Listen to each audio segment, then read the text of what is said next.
All right, hey.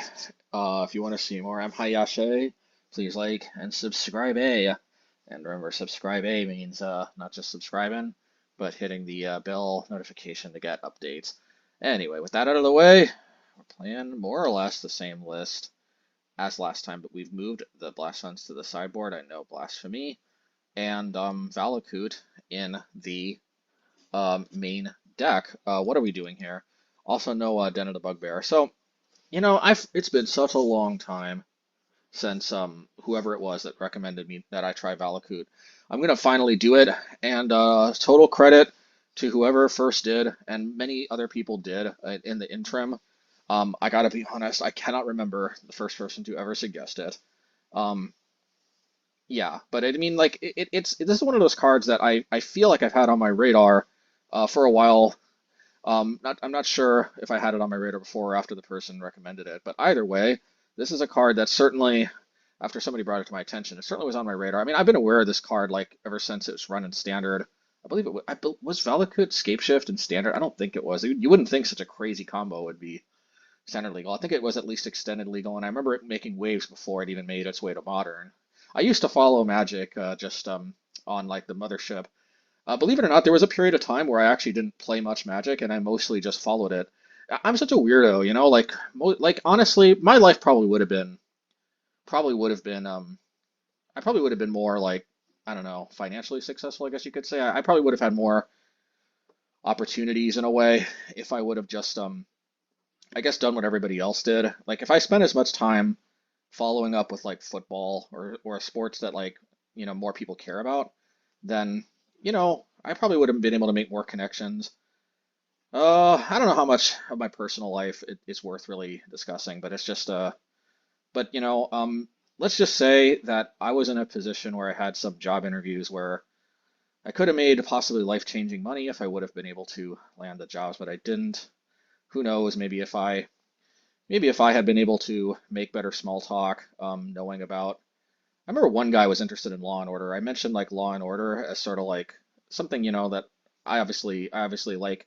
I mean, the idea of Law, Hammurabi's Code and all of that, but like, I didn't actually watch Law and Order. Maybe if I would have been watching Law and Order instead of reading articles on Magic and stuff, who knows? Maybe I could have, made that small talk and landed the job, but or watched football and stuff and followed up with football, which your average like, and they're all boomers. All these job interview guys, they were all boomers. They don't even know what a magic is. What's a magic? But I don't know. For whatever reason, that's just not me. I see. That's the thing. Like, I don't know. Like, is it a mistake? It made me happy. Like, it made me happy. I don't know, man. Feels like feels like I don't know. Like I kind of lost people who I thought loved me in my life too. Um, maybe more money, but money doesn't really. I don't know. Anyway, that's neither here nor there. But it's just at the end of the day. At the end of the day, like I don't know. I don't know if this is like a defect in me or something. I've just never been obsessed with money. Um, I don't know. I don't know. But in any case, I just followed Magic like a hobby. Like I read articles in the Mothership and all of that. I guess it's just to get me thinking. Valakut and all of that. Just yeah, man. I'm trying to remember. I remember like a lot of articles. I remember there were some great ones like the Rule of Fire by Mike Flores. I can't remember if that's his first name or not, but Flores, the famous writer, magic writer. Caleb Durward had some great ones. He had some great one on chess and about how important it is to instill the mindset to like become a champion at a given sport, using chess as an example, and how somebody like trained his daughters at a young age and they were even able to compete with men in chess and even I think even win if I'm not mistaken. I don't necessarily follow chess too much, but they might.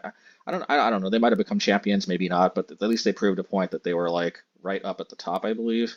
In any case, yeah, there's some great articles and stuff, and did it really help me or not? I don't know, but it gave me happiness. And yeah, well, anyway, back to I guess just the deck tech. So just I've had this on my radar. We're gonna give it a try. And I could play Den of the Bugbear, but I just feel like if I'm playing Valakut, I might as well just max out on mountains and you know Hopefully we'll get some real late game inevitability going. It also helps me have 16 red sources, so maybe we don't get as color screwed. I'm trying actually to see if maybe I'll move the blast zones to the sideboard, and at least one advantage I might have over 12 colorless sources, which I've been rocking for a while, is this: I do have to mulligan a bit more. When I have 12 color sources, maybe we can mulligan a bit less. And yeah, other than that, oh yeah, and also no Haywire Mites. The Haywire Mites are good, but see, one of the things that bothers me is I felt like I had to play Pillage in the previous list because I feel like I don't want to just be cold to Chalice. Um, but Pillage is kind of a meh card. It's not bad, but it's kind of yeah. But what I like about Shattering Spree is I get to play this as a 2 of, and it takes care of that issue. Without access to green, I really think, unfortunately, there's no red card that exiles the One Ring that I'm aware of that is even costed. I mean, sorry, odd costed. So I guess Pithing Needle is what it is. But honestly, like Coffers is one of the only ring decks that I consistently struggle with if I can't answer the ring, because like the Omnath decks and a lot of the other decks, we can actually kind of like just make it so they can't kill us and then win by them timing out or by decking. Um, Believe it or not, or win on damage sometimes. But Coffers, though, it has a unique ability of having like a lot of removal, having a lot of life gain, and having Karn to re-wish for rings.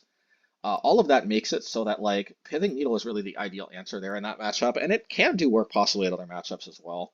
So we're going with Pithing Needle. Um, Stone instead of Relic. I think Relic should have been. I mean, Stone should have been there instead of Relic, but probably before. But the other thing I like about Stone, other than the obvious Rakdos scam and just random Murktide, other decks where we want to hit the graveyard, it's worse against Ren and 6, but we can't. Honestly, we're not very all in on hitting the on killing all their non-basics anyway. So maybe we'll let them keep a Ren and 6, I guess. But nice thing about Stone is that against decks that have Agatha's Soul Cauldron, if we stick it early, then we end up exiling pretty much all of their creatures when we kill them, and so they don't end up actually really having anything to exile with Soul Cauldron. I mean, they can exile our stuff, but our stuff doesn't actually really have any activated abilities. Like Ragavan doesn't, Bonecrusher doesn't, Fable doesn't. I guess Fable, no, Fable doesn't because it doesn't count as a creature. So when Agatha removes it, it doesn't count as a creature. Uh, Seasoned Pyromancer does, but only in the graveyard, and it doesn't like so they can never actually use it.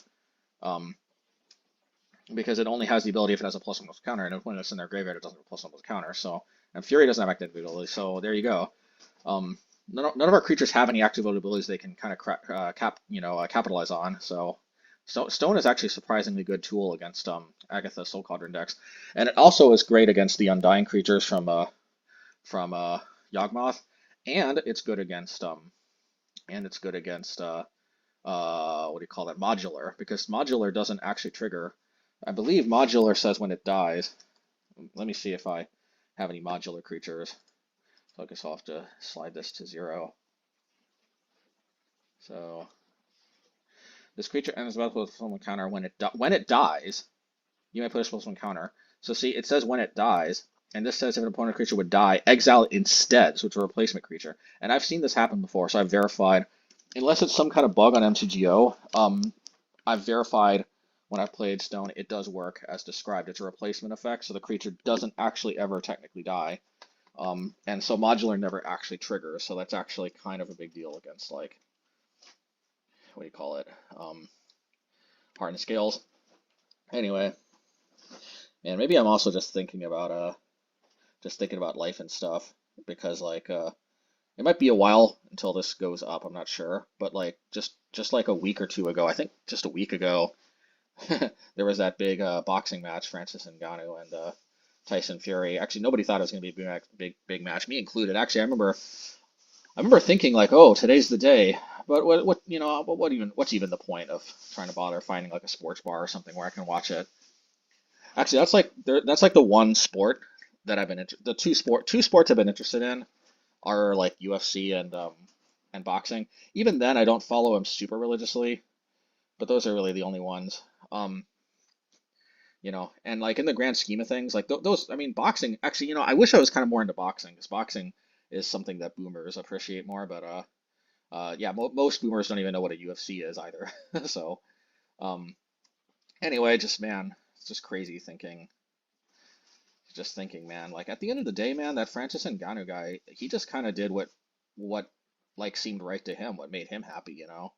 And the thing is, he did it, and he did it with passion, and he did it with all his drive. Like, and I don't mean to sound mean, but like he kind of objectively made a lot of wrong decisions. What do I mean by that? Like, obviously they turned out to be the most like he's literally the real life Rocky. So well, what I mean is he didn't play it safe at all. Like you could almost say his life, he kind of just lived life kind of almost kind of recklessly on his own terms, but it ended up working out. And I think like the thing is you got to be able to tell yourself, am I okay if I end up just kind of retiring with like a middling kind of job that's not really that impressive, and and without being quote unquote like somebody who's on top of the world or whatever, as long as I chase my dreams. And I think if the answer to that is yes, where if you're more worried that if you don't chase your dreams, you'll never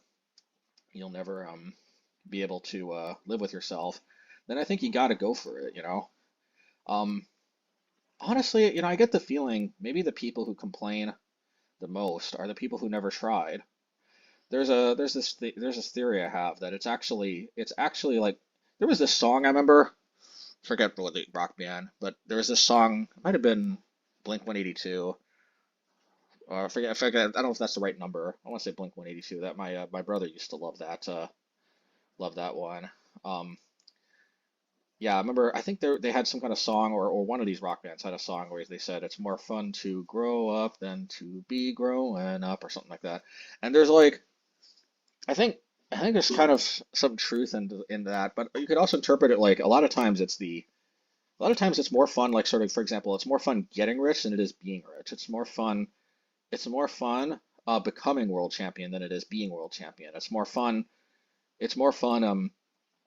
chasing the dream than living the dream. It's more fun, like, it's the friends you made along the way, as the meme goes, right? Sometimes, I don't know. I don't know, man. I think, what does this mean for me as far as chasing my dreams, right? Like, honestly, I love Magic. I've loved it. I've loved it for such a long time. Yeah, well, I'm trying to go more all in on Magic, I guess. Maybe I will. I mean, I've been pumping out more videos. I don't know. I'm honestly trying to take a little bit better care of my health too, because man, it was definitely feeling a bit. That's neither here nor there, but like, as long as I'm healthy, yeah, I don't know, just trying to do everything can sometimes be difficult, but yeah. Well, anyway, I guess we should get to the games, but I guess I'll just say in parting that maybe maybe one of the meanings of life is to try, right? Like, anyway, I don't know, whatever. Um, I guess with that we'll get to the games. Yeah. All right. Anyway, excuse me for getting sentimental. So let's get to the games. Take care, everybody. Let's see you on the other side. Okie dokie. It is time to go where no man has gone before. 4 Valakuts in the main. Let's go. Yes. Let us go. Keep. I mean, this is not like the greatest hand ever, but can't ask for much more than Ragavan and Burn Spell in your opening hand. If we were on the play, be a little better. We take a mulligan though, so we definitely have the card advantage. One of the problems with this Valakut strategy though is that so do we want to just feed Ragavan to the wolves?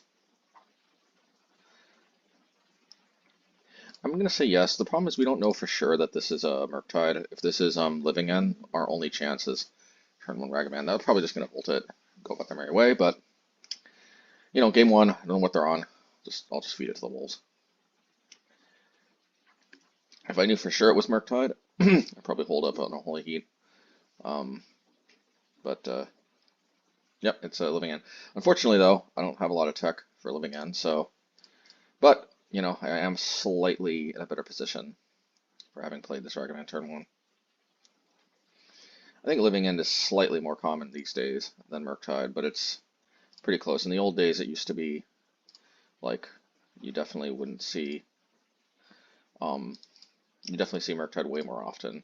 Nowadays, you know, maybe you only see it slightly more often, but it's pretty close nowadays. Nowadays you can't assume it's Murktide anymore. Well, can't do this now. Okay, what are my choices here? I don't think I want to put Obosh to hand. I don't think it makes that big of a difference if I pop the field now because, oh, bird time. So I get to record louder when I record at home, but then the bird wants to be guest commentator. So okay, all right, bird time.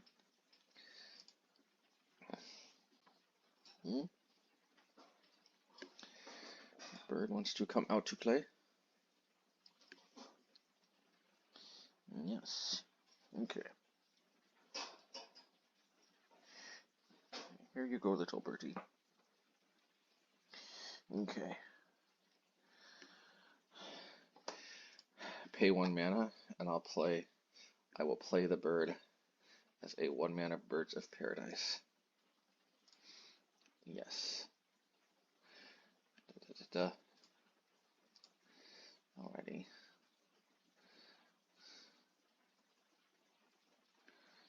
Okay, that's unfortunate.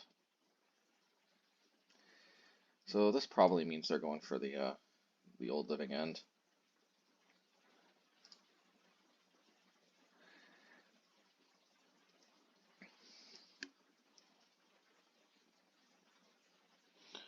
So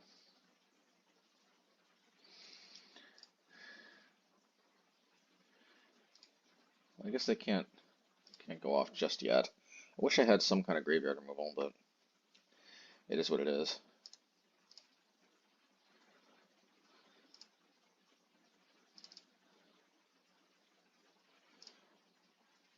Okay.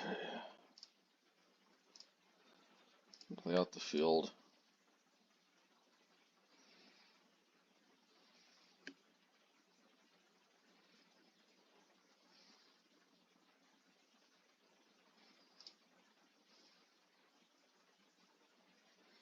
I'm going to wait till their upkeep to hit their lands, or if they pay a mana to cycle, because we do have the wherewithal to take them off a red, potentially. But if I do this now, then they get to attack with these creatures. Not ideal. As you can see, it makes a big difference actually playing the Ragavan out rather than continuously dashing it. Okay. I don't think playing that does too much for me, so I think I'm going with the potentially double field on upkeep plan. Okay, well we'll field after they fetch. Okay.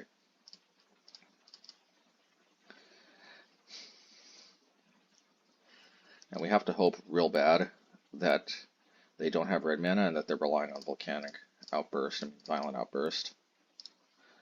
That's pretty much what we have to hope for.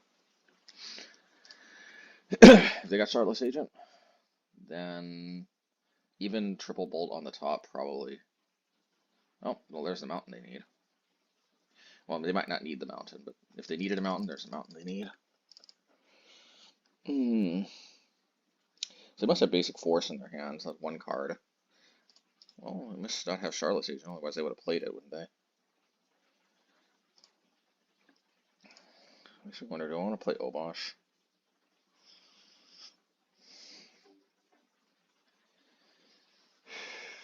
Put Obosh to hand, and actually, if I connect, I can put Obosh to hand. Oh, I definitely play Fable, I think.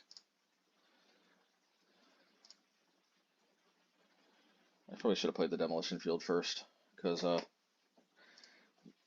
it give them the opportunity to play a Force Negation.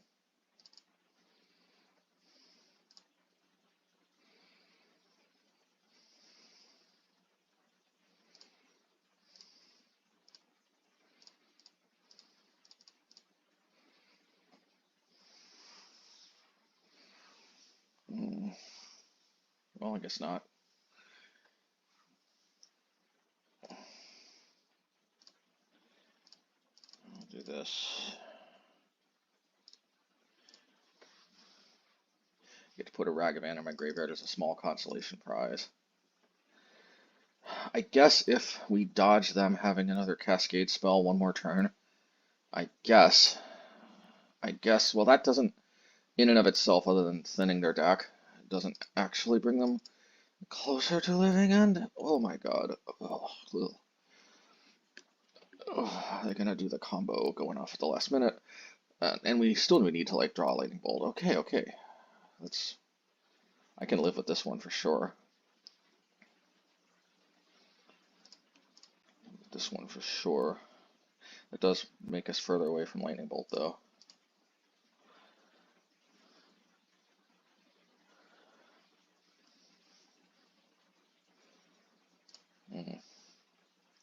Well, this is not bad, and I'll tell you why, because it means maybe we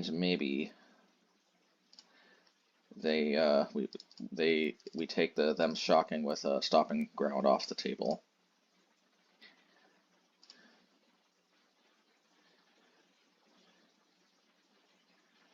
Wait, they have some kind of burn spell I can help.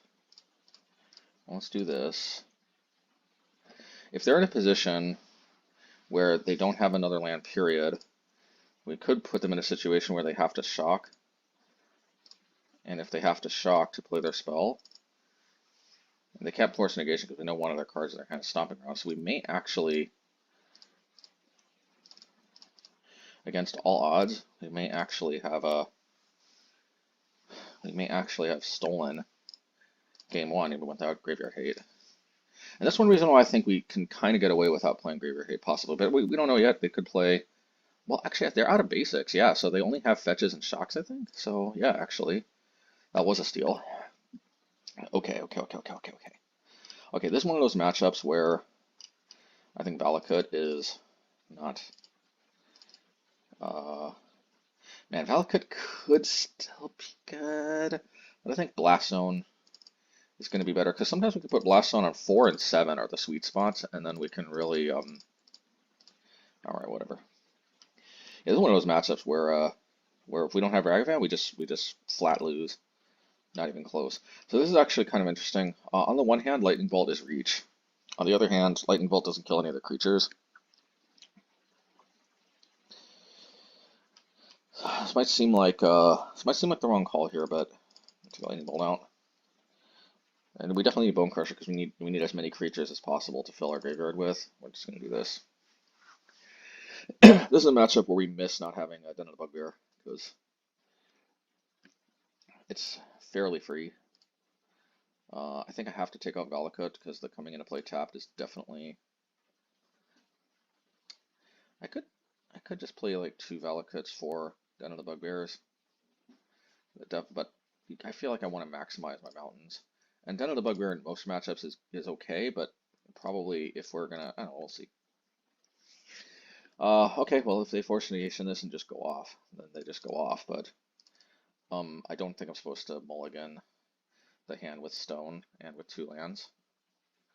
This is one of those matchups though where Stone is not our first choice because we have to hold up 2 mana each turn. Of course, if we have the luxury of actually landing in, here we got Grief. I'm pretty sure going to take it. I'm going to go out on a limb here and say they're going to take Stone. I mean, kind of a shocker, but they took the Stone. You know, that's kind of the surprise of the century there, but yeah. Well, at least I'm not. At least it doesn't look like failing to hit our 3rd land drop is going to seal our fate this game. Probably it will be something else that seals our fate, but it won't be that. Generous End. Man, yeah, Living End. It's weird. Living End became more dangerous because of these massive cyclers, um, and their ability to go down. But overall, you just don't see it as much in the meta for whatever reason. But I don't think I'm the favorite anymore. I used to be, but I don't think I'm the favorite anymore. That being said, we still know the drill. We still know the drill for how we're supposed to try to pull off the upset here, and the drill is going to be, I think, definitely.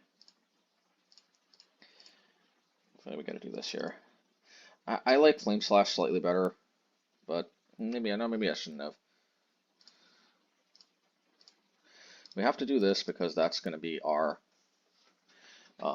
main way to pseudo punish them for living ending early.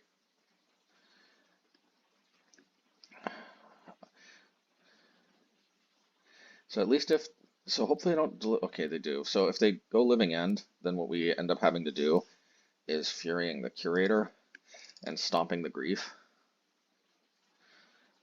We might be able to beat that.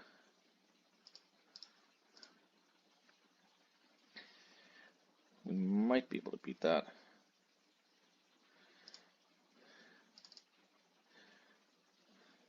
I'm gonna do this on my upkeep or my draw step.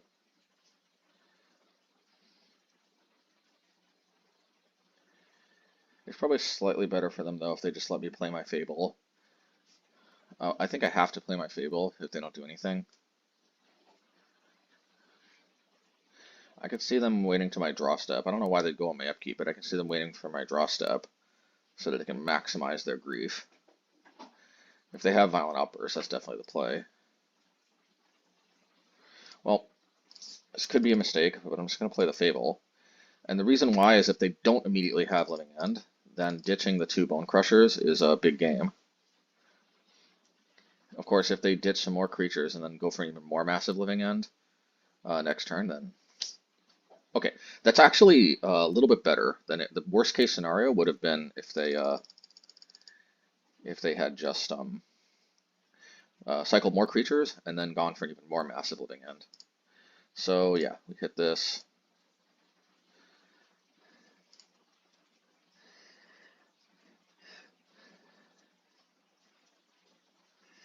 The bad news is we take 8 damage. There's nothing we can do about it. But the good news is we might actually not be in the most terrible shape. I mean, don't get me wrong, I'm not saying this is an enviable position to be in, but like this is the power of Fury here. I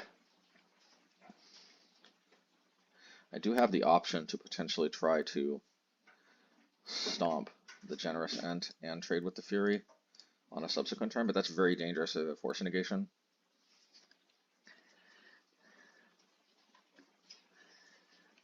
Yeah, so I just have to take 8.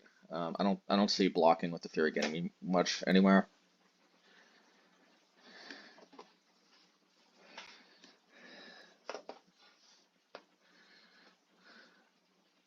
With St. Jew, well, at least I get a land for my troubles.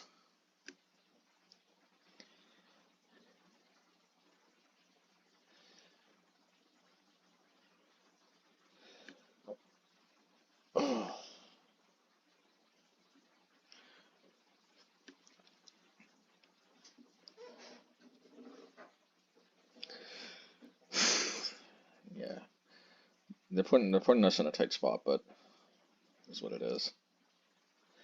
I mean, I think the play here is obviously Bonecrush the Grief, play Bonecrusher. I could also try to hit the Steam Vents, but I just don't think I'm in a position yet where, you know, on the other hand, I could try to go for 4. Nah, I think this is just very obviously the play. If they countered us for whatever reason, okay, they don't. Well, actually, you know what? Another possibility. You know what? I am going to do this. On second thought,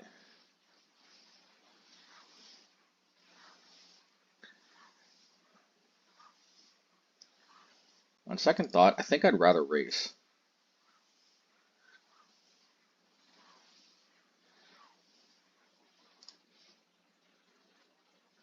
and take them down a land. Because I'm actually pretty close to winning this race.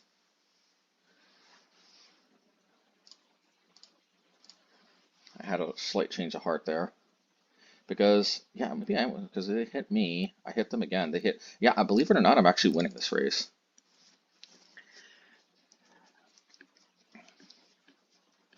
Of course, if they cascade again, then, well, tough luck.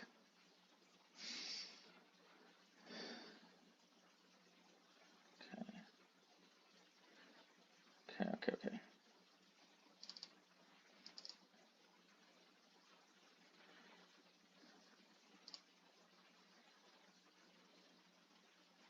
Please don't Valent Outburst. I want to do this right now so I don't get got by Valent Outburst, but I guess I get got by Valent Outburst either way.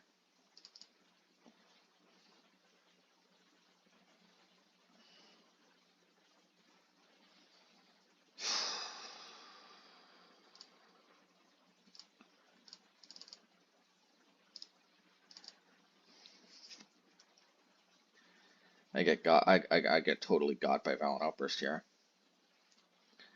But I would have gotten got by the Grief either way. I got a feeling they got it. There's just something about this that's just too fishy.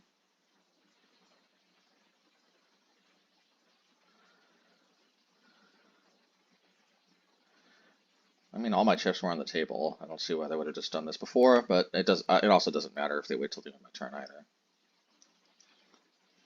They're doing something. Okay.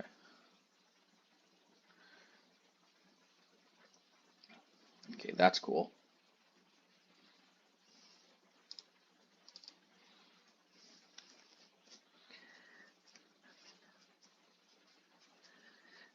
An argument could have been made that I should have gone after the Stomping Ground. I swear if I lose to Valent Outburst, that's not going to be cool.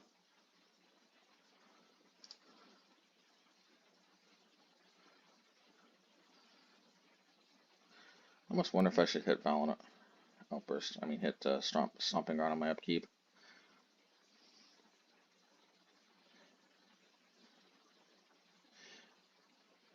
Well, we probably want to have an opportunity to Unholy Heat our own Fury, I guess.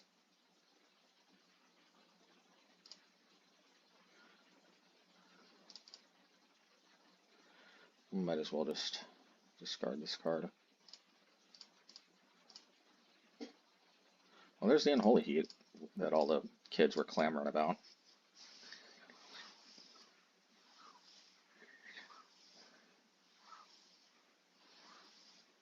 Okay, well there's the Valent Outburst, but let's see.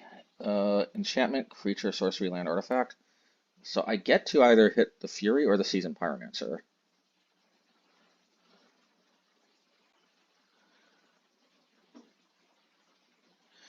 I think if I hit the Fury, I think I'm in this.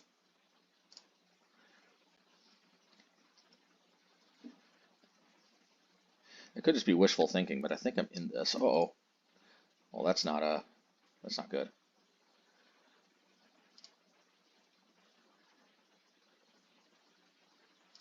I definitely hit the Curator. Grief does nothing. We're at 7 though.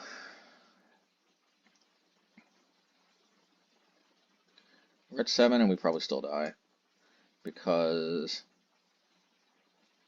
no. I guess we can chump the generous end. No, because we can't block Grief. No, I guess I can block Architects, right? Oh, and I can also play the Bonecrusher. Maybe, because I forgot this field's going to net me a land. I almost auto-yielded, but we actually have more of a chance maybe that I'm giving myself credit here.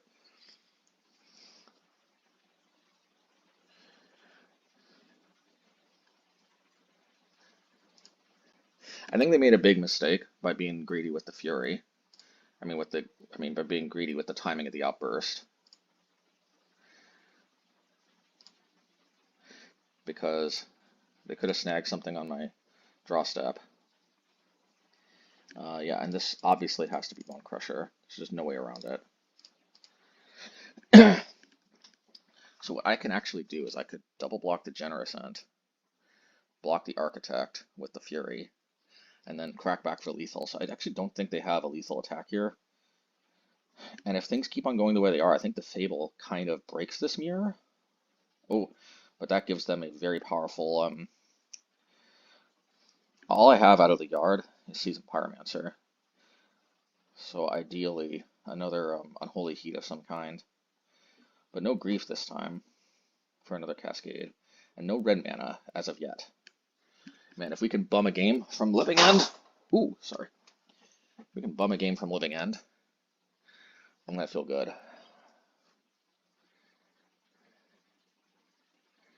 I don't think they have favorable attacks. Okay. This must mean they've got a this must mean that they've got a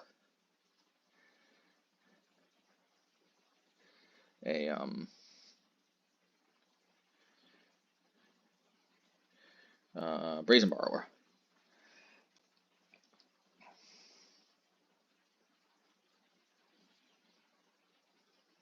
Technically, I got lethal with just the Fury. And technically, if I just chump, it's way worse. Yeah, I'm gonna trade. Actually, this isn't even a trade. So this is very obvious. And now if they Brazen Borrow, they just died with you. You have to Brazen Borrow the Fury, but what's cool about this, they can't Violent Outburst to actually kill me, unless I miscalculated. No, it's 6 damage. I think I've got lethal on the crackback. They can, if they Brazen Borrower, then... Yeah, oh, we bummed a game from Living End. Oh, man. Man, like, see, it's not actually the Graveyard Hate, it's secretly this Fury, man. Fury is what gives us the ability to bum these games. Okie dokie. Let's go. Match 2. And, well, you know, we're going to hope that Mishra's research desk bails us out of this 1 mana situation. We'll keep. I know it's a little risque. The what do you call it, board? But yeah. And who's it?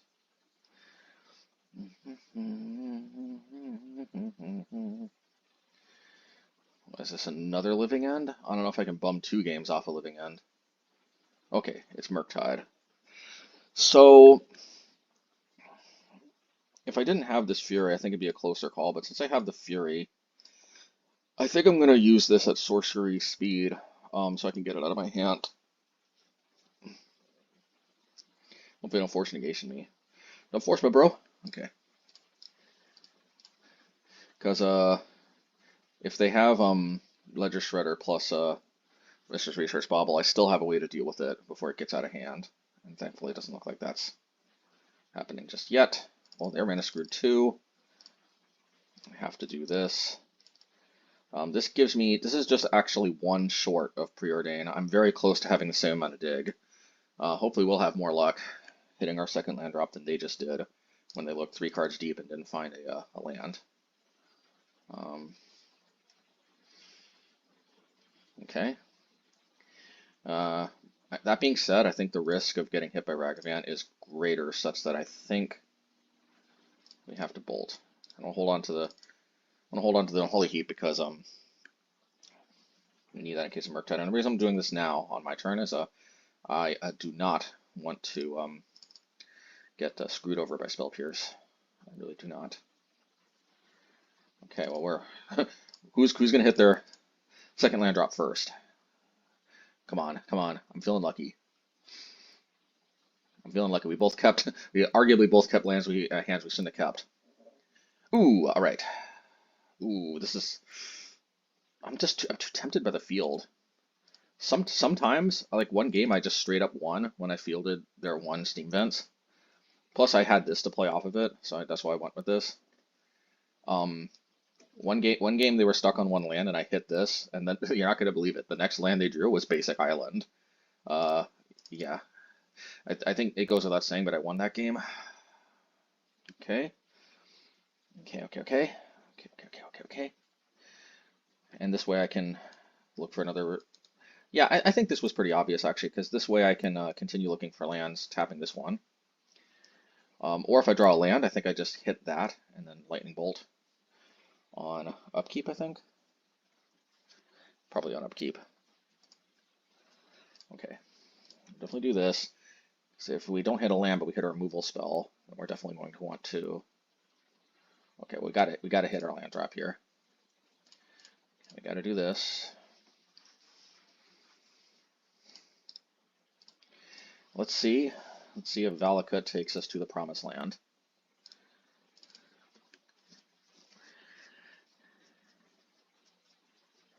Okay, well, as long as I don't have Solitude, I think Seasoned Pyromancer takes us to the promised land. Yeah.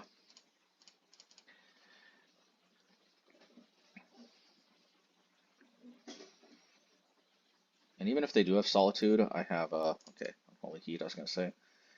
Yeah, let's do this and this. Fable's just not at its best in this matchup. It's just kind of not. Okay, this actually helps us play around Fury slightly. It's just they have to play Fury and clear this to start getting through. I just don't want to blow an Unholy Heat on a Ragavan when I've got these two elementals. I might be able to Fury the Ragavan. Okay, they finally hit their second land drop. We obviously got lucky first.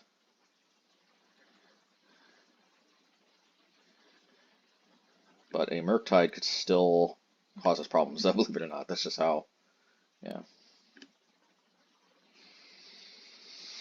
That being said, I think we have to go for the Fury. I mean, it does put more pressure on. It does deal with the Ragavan. So, yeah. And if their removal is a little bit limited, then we kind of want to be in a position where they have to choose. Okay, they just gave up.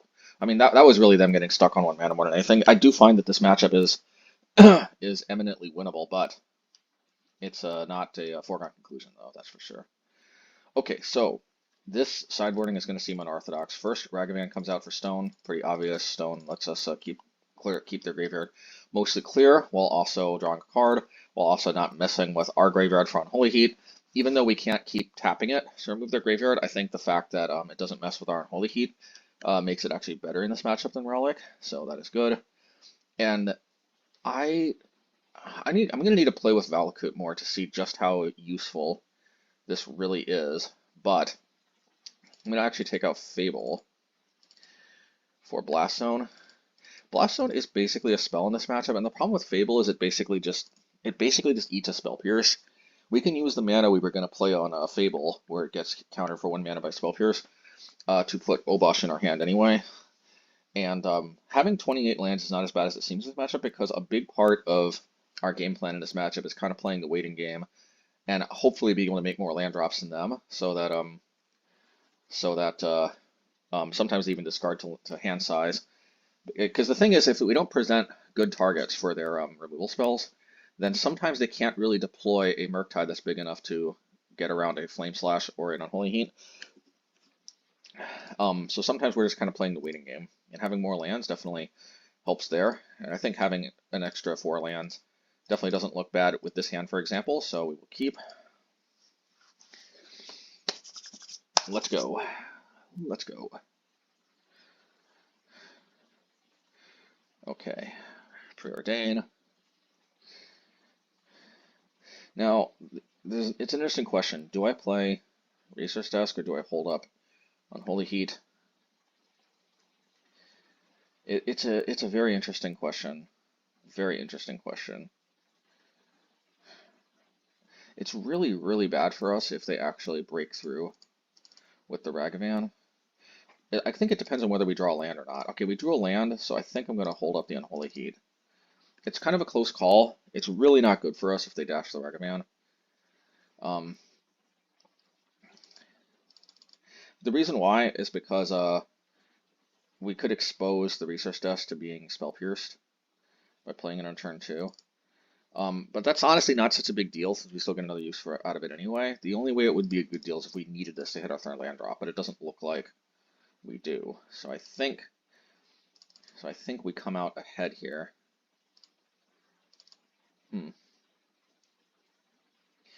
Okay, change of plans. I'm going to play VALAKUT because this way, if I deploy Spell Pierce next turn, I play around Spell Pierce. Can't play around everything though, so I don't think I'm gonna. I could wait until turn 4 to deploy Mishra's Research Desk. That way both my Unholy Heat and my Research Desk play around Spell Pierce. I might. We'll see. See what they do. Okay. So I don't think we can afford to play around Spell Pierce now. So I think what we're going to do. Ooh, that's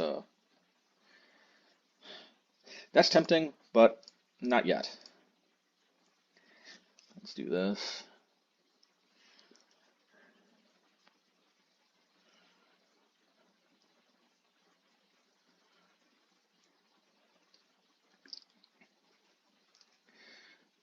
Keep their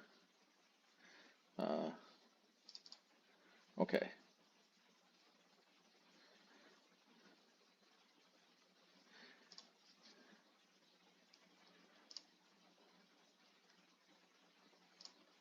All right, we'll do this. We wanted to play around Spell Pierce there. Now, if they have Dashing Ragavan, but they need to have land and Dashing Ragavan and Spell Pierce in order to properly punish us. So we'll see. Okay. Question is, do we crack the Research Desk?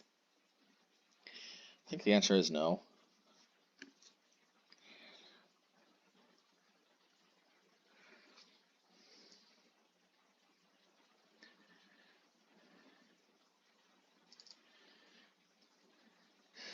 Oh, maybe we do. Because if we hit a Seasoned Pyromancer, this would be a good time to play it. I mean, heck, this could be a good time to just play this Seasoned Pyromancer, which would be a reason not to crack it. So I think I'm not going to crack it, actually. But the problem is I really want these burn spells. I do not. This would be a great opportunity to play Seasoned Pyromancer. I might actually deploy the Seasoned Pyromancer, but I might. Let's see what I draw. But I might discard the VALAKUT. If I draw another good card to pitch, then I think. I don't know if that's a good card to pitch or not. I think it's good enough for my purposes. Flame Slash or Lightning Bolt, which one is? So here's what we're going to do. We're going to discard the Lightning Bolt and the VALAKUT, and I'll explain why. This helps us get close to Delirium. Now if we crack the Research Desk, we have Delirium. So this helps us meet Delirium, and it was just a good opportunity to get our stuff out. And they're also just going through the being stuck on 2 land saga, or like they just are. But they can hit this, but then they expose themselves to another Seasoned Pyromancer, which I think they're not too thrilled about.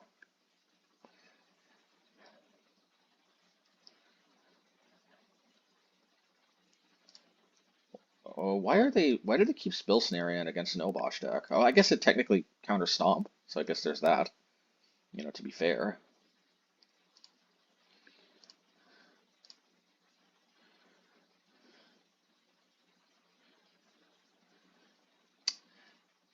I could attack, but you know what I'm going to do instead? Instead, I'm going to do this.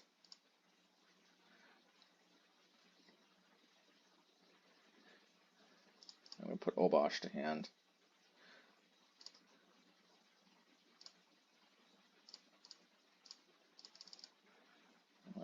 So we can close these things.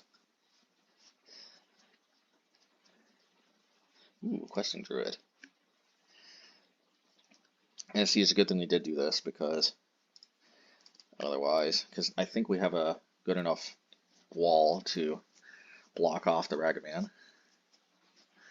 Always nice.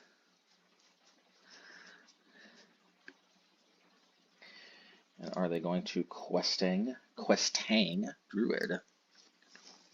No, not yet. They really don't want to get hit by another Pyromancer or an Obosh. I feel them. I wouldn't want to either. Let's do this here. I really want to get this VALAKUT going, I think.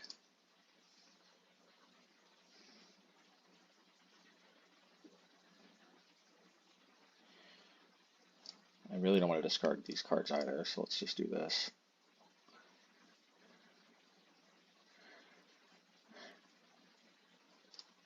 I know there goes my Delirium, but I got a feeling my Seasoned Pyromancer isn't long for this world.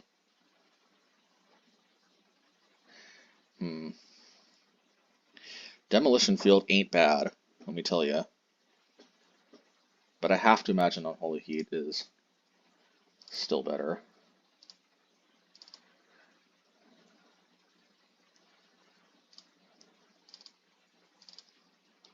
Next turn.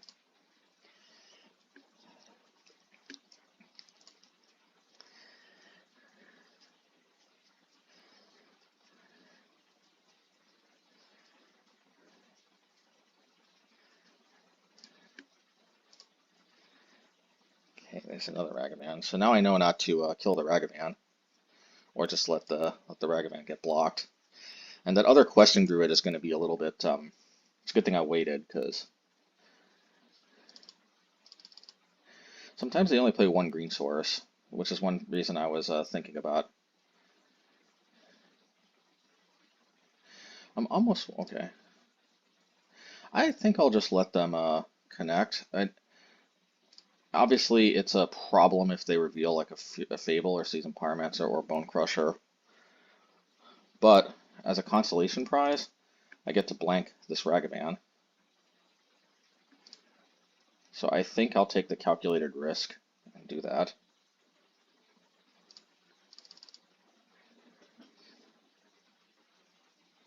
Yeah, I think I'll just accept.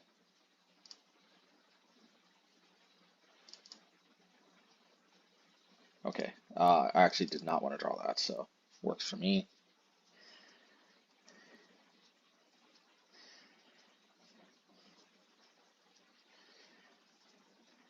Now that Ragavan doesn't really do much. Seek the Beast. The Beast has been sought. They can't play this, and Expressive Iteration is going to be very underpowered. Probably.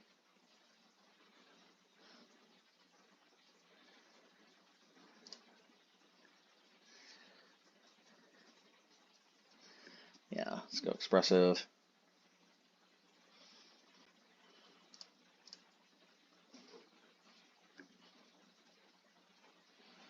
Alrighty.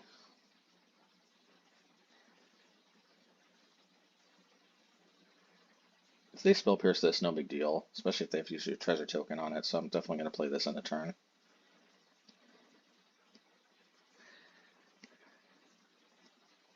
That treasure token is extra important when they don't have another active green source.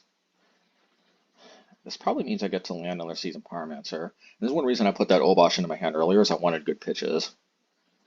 Are they going to use this on the Lightning Bolt? I wouldn't if I were them. Okay. If they want to Spell Pierce me, that's A-okay. Especially when I've got a Seasoned Pyromancer waiting in the wings. Okay, they do, which is fine. When I've got this Seasoned Pyromancer coming down, I kind of... Plus I've got a Seasoned Pyromancer in the yard. Ooh, that's such a good pitch. Yeah, don't mind if I do. Okay.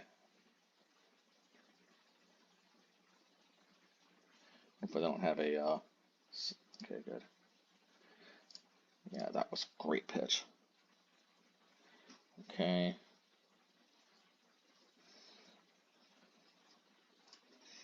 Yeah, I mean, at the end of the day, I think I just have to do this just for mana efficiency. I still have Unholy Heat up, if worst case scenario, if they have another Fury.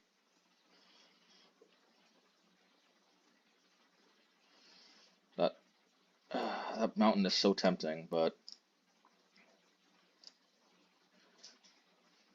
I'll expose myself to another Spell Pierce.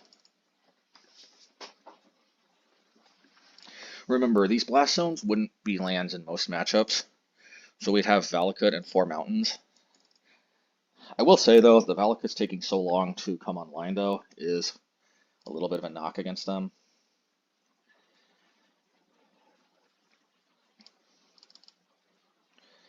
So if they want to spell pierce me, I'm actually super fine with that, especially because I got these 2 blast zones here.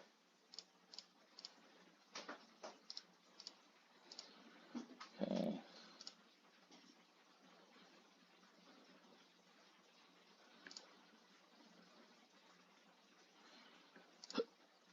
Let's just attack.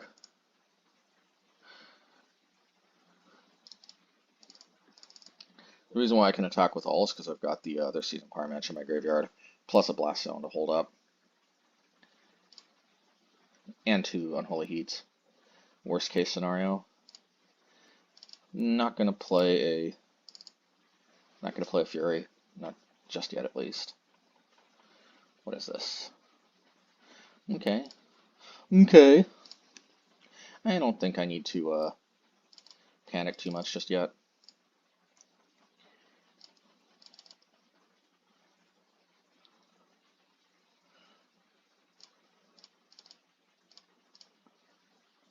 Alrighty.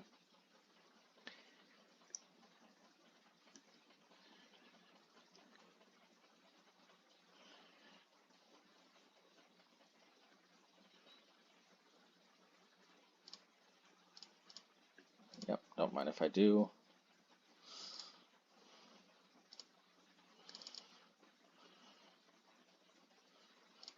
Ordain.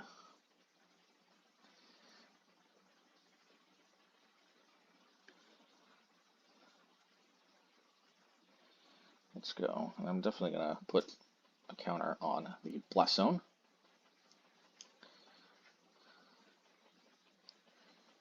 Don't mind if I do.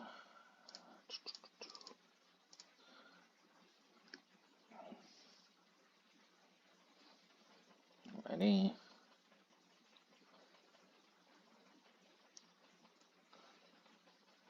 Let's go.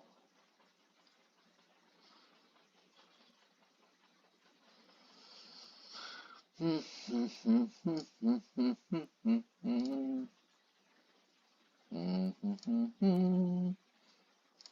we'll do this, because why not?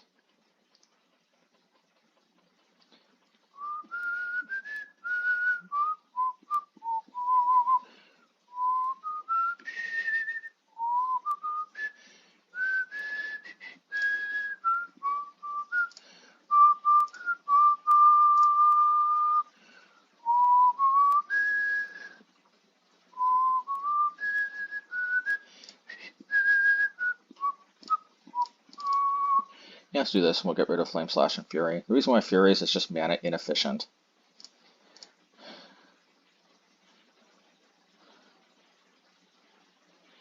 Yeah. Not frickin' bad. Let's, I think this is over. I think this is over. I don't wanna jinx it. But I also get to clear their graveyard for Murktide, which I like. Just waited till that turn in case hit end of turn consider.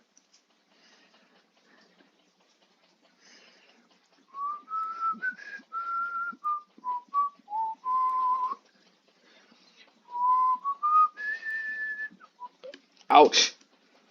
1 is super dicey. Oh man. Okay. Match 3. Match 3. Let's see. Match 3, let's see. Alright, we'll definitely keep. I mean, beggars can't be choosers. This hand is definitely not bad. And looks like we're facing Murktide again, which works for us. Murktide is, I think, a good matchup. We would generally prefer to stomp this, and if they play a Ledger Shredder next turn, we're going to be really screwed. But we just don't want to get owned by Spell Pierce here. If they force negation, they have to 2-for-1 themselves.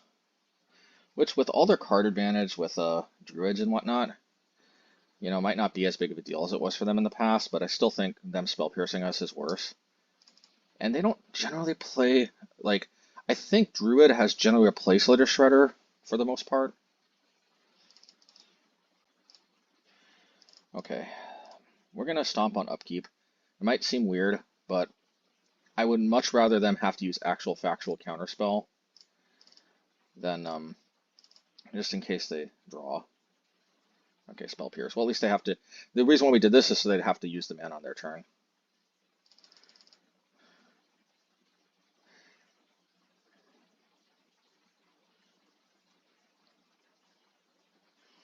Okay, I think we may have to use Lightning Bolt instead of Stomp.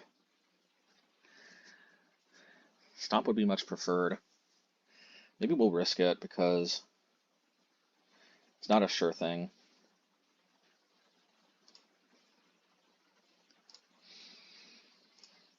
All right, we'll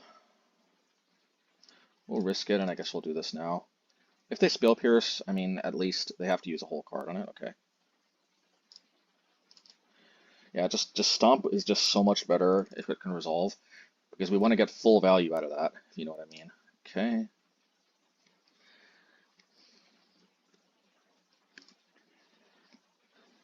Okay.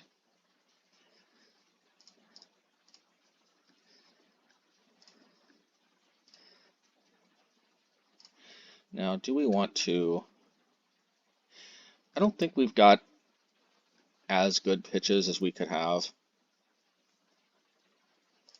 I think this is a good opportunity to play Bonecrusher.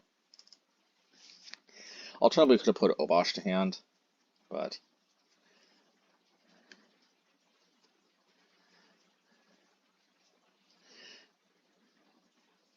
Alright, that's fine. Let's see, 1, 2, 3, 4, so that's 7, 7, 8, 8 Murktide. Okay, we're gonna need something, some other help then.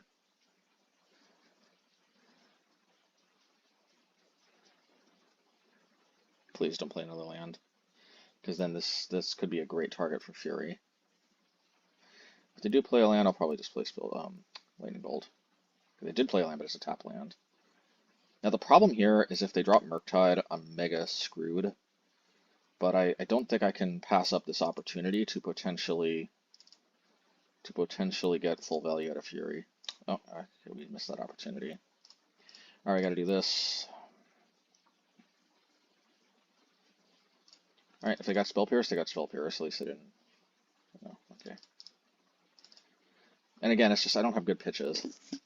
Well, I guess actually Seasoned Pyromancer, now that I think about it. I guess I could have pitched the Fable itself and the Research Desk, but in retrospect, that probably would have been slightly better. But if I can get away with playing both Fable and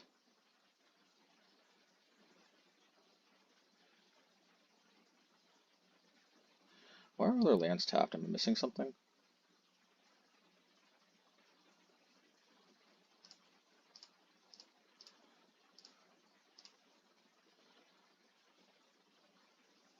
They must have added the mana. Oh yeah, because then they want to Murktide, I guess. I might just discard the Seasoned Pyromancer.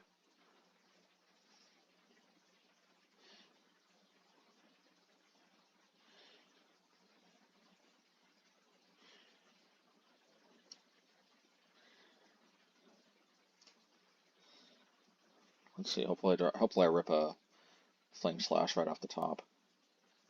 I don't think a well. Let's see. All right, let's discard this and this.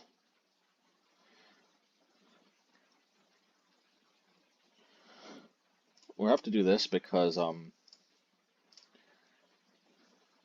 what's it called is the pitch. Seasoned Pyromancer is going to have to be the pitch. Wow, this is terrible. All right, well, it's been a while since we straight lost to Murktide, but probably it's going to happen this game. We had a lot of chances to draw outers, but you know, that's what it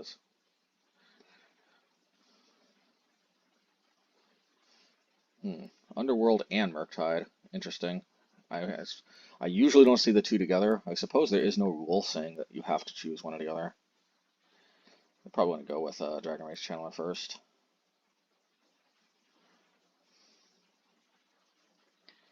I guess that works. Oh, they can just kill me. How nice.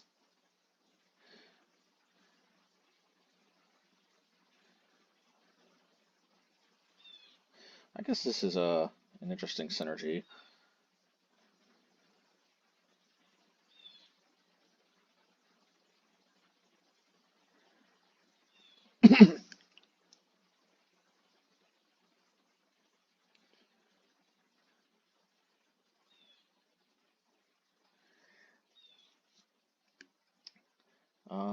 Yeah, even if one of these lands.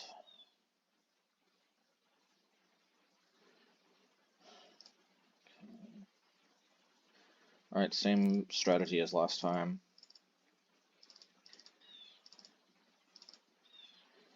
Let's do this here. And yeah.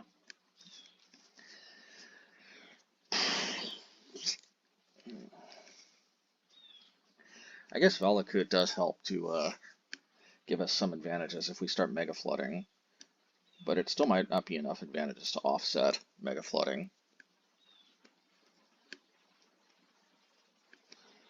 Alright, let's go. Obosh, I choose you. Man, if these were spike fields, this would be a lot more keepable. And that's definitely something in favor of spike field. I can't keep. It's just yeah, that's much better. On the other hand, maybe not keeping. Man, in a lot of matchups like this, though, spike field is fully worth a whole card as a spell, though. Which is definitely one of the advantages to spike field, that's for sure. It might seem weird, but I'll just do that.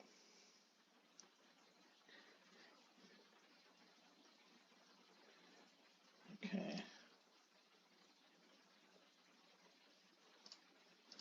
I really don't want stone to be countered, but I also really want to have the option to dig. I'll do this. It's a close call, but it's slightly better, I think. Probably should have just played VALAKUT, though. Okay. I got a feeling they're holding up Spell Pierce.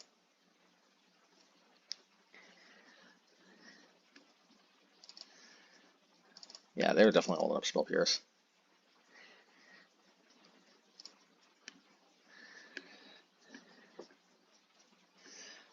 It's weird that they fetched basic. I guess they didn't see that many fielder runes from me yet. I feel like the more and more people encounter me, the more and more they know to be watching out for the 8 field. Okay. This could be a perfect opportunity to land Seasoned Pyro, but I just don't have good pitches. Well, that's never stopped me before. Let's just go for it. Oops, that was not what I meant to play. So I guess we're going. I tapped my lands wrong. I guess I clicked this by accident. Okay. Played her on Spellpierce at least. And it would have been so much better though if I had played Seasoned Pyromancer, I think. It's not a sure thing actually.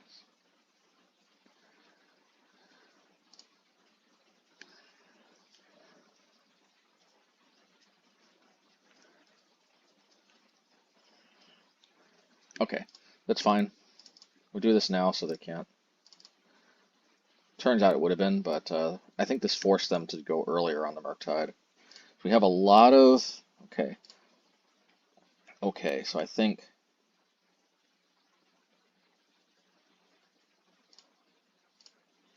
Yeah, let's do this.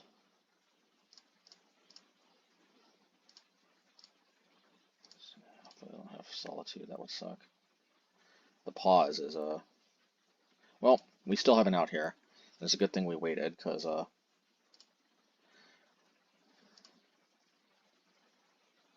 Put that on top. Do this. Having to lose another Mishra's research desk and a Seasoned Pyro is rough.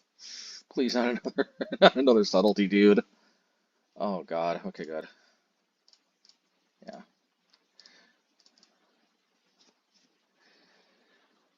Alrighty.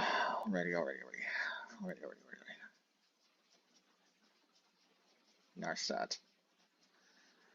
I think that is okay. We don't actually have that much actual factual card draw. I'm gonna do counterspell.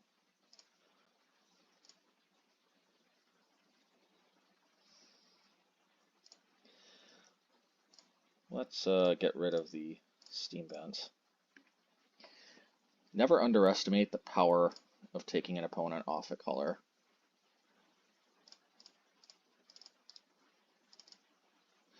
And also getting closer to the 5 mountains.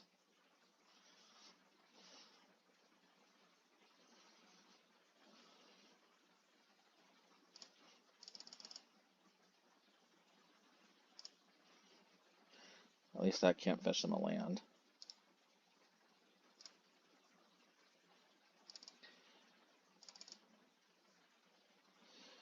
So we know they're just going to play counterspell. Well, actually, we can bait the counterspell, I think. Let's do this.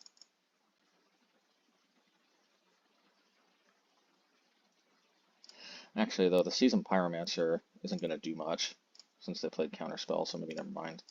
I didn't bait Jack, actually.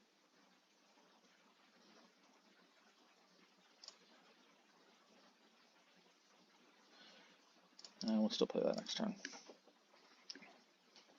Yeah, I should have done that on upkeep. Oh well. Dude. Well.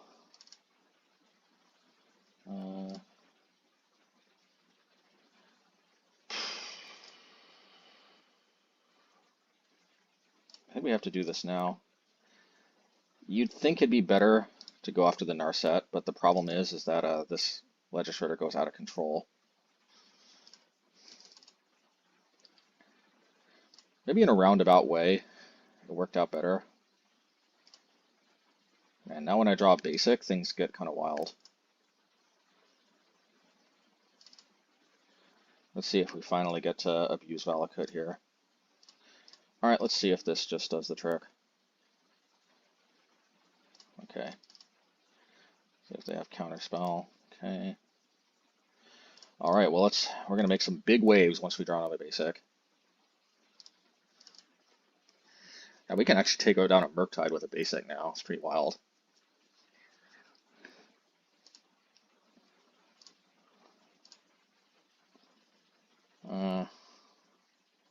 I'm kind of worried about dashing Raga. Like, honestly, I got enough inevitability, I think. Oh, you know what? I didn't need to worry about dashing Raga because I forgot about the Blast Zone. I'm going to just crank this up to 7, though.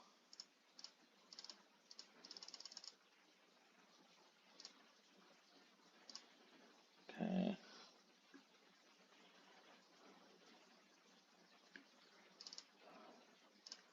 Alright, well, let's start the inevitability train here. While we get to feel what it's like to be one of those, why would I ever say no? Always yes.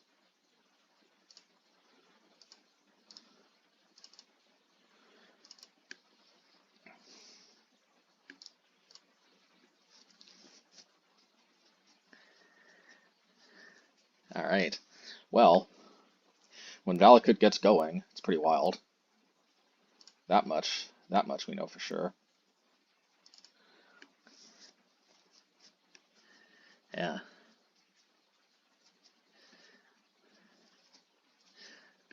The first time we get to see VALAKUT in action. When it obviously is doing its thing, it looks pretty dang good, not gonna lie. It did arguably half force us to mulligan, but maybe that was the better hand anyway. I'm gonna go with Stone. If they spell pierce, they spell pierce. I just want to have the option to crack it next turn open. Okay. Alrighty. Uh-oh, dashing right out? Okay, no. Alright, well, good thing we got the Flame Slash. Unfortunately, if they have Force Negation, we're in trouble because I can't, we just have to remember to Flame Slash first, so at least if we play the... I mean, yeah, if they have Force Negation, we're in trouble because the other Flame Slash is going to grow it. I think usually they only play Force Negation as a one-off, or not even at all. This is very obviously what we have to lead on. I hate the way that they're pausing. Hopefully it's because of Subtlety, not because of Force Negation. Okay, good. Demolition Field, play this.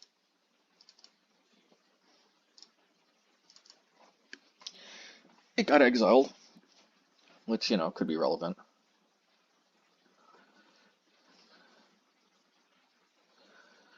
Narset, why are they still fetching basics?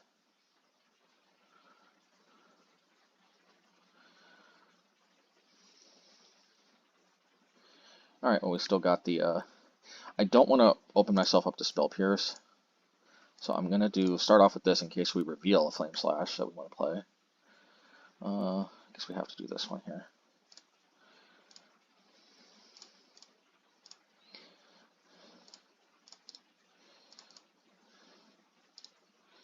Alrighty.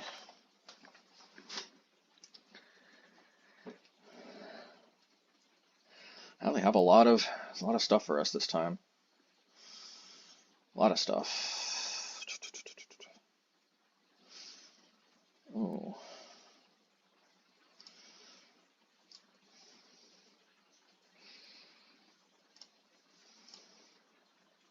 Let's go. Yeah. So I think we do this here. We kind of have to. There's kind of no choice here.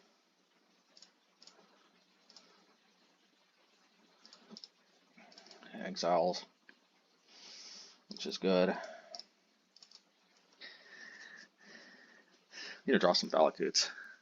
Oh no. Let's draw some VALAKUTs.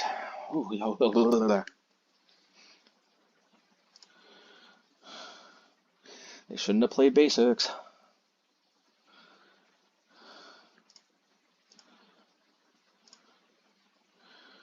Alright. Let's do this here.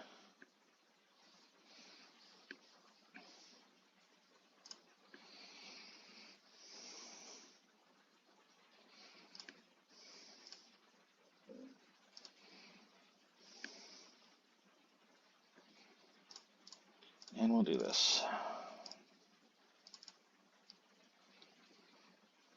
An argument could be made to play Stone, but I don't want to give them the opportunity to hardcast Fury, though. Plus, that was slightly more mana efficient, I guess. I don't know.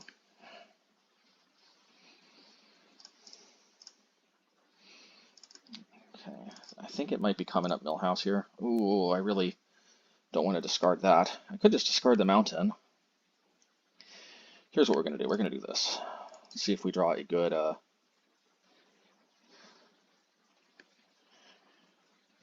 that's a good enough pitch for me, I think. Watch, they're probably going to play Solitude, though.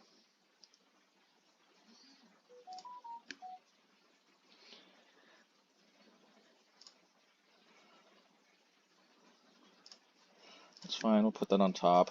And Flame Slash Fury. So sorcery, creature, artifact, land. Yeah, we'll do this.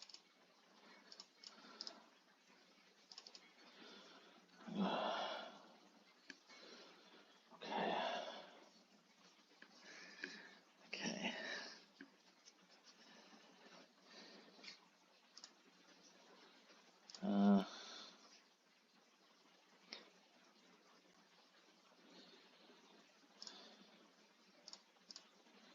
Let's do this. Hopefully they still didn't keep Spell Snare in. Okay, let's do this. Alright, and if they got another Subtlety, they got another Subtlety, but this is like, obviously, the play. Okay, that's a lot less as bad as subtlety. Okay.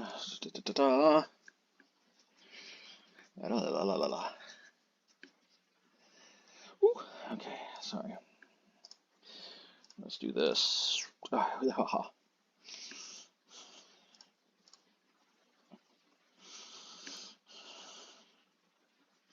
Last one is good, but I think we'll take a field. We'll take the old field of Rooney.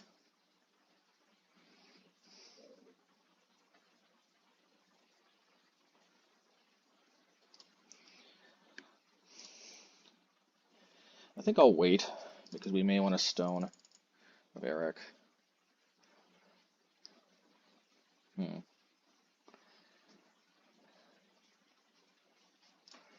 Let's do this here.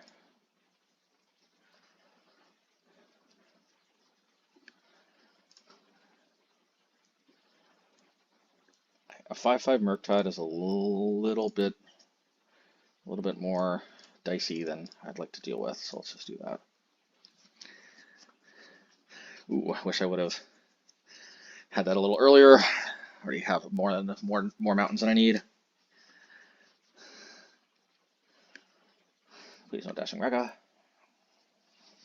Pretty please? Okay, good. Okay.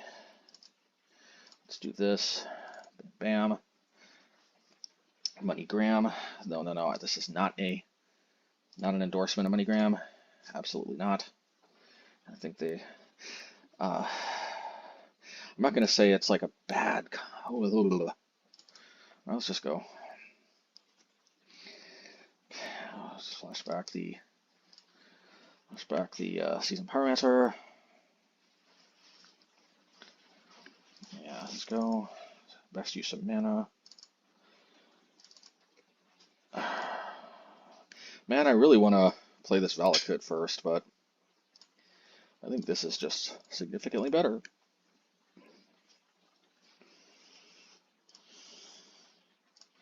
Yeah, because this way we can play the Bonecrusher.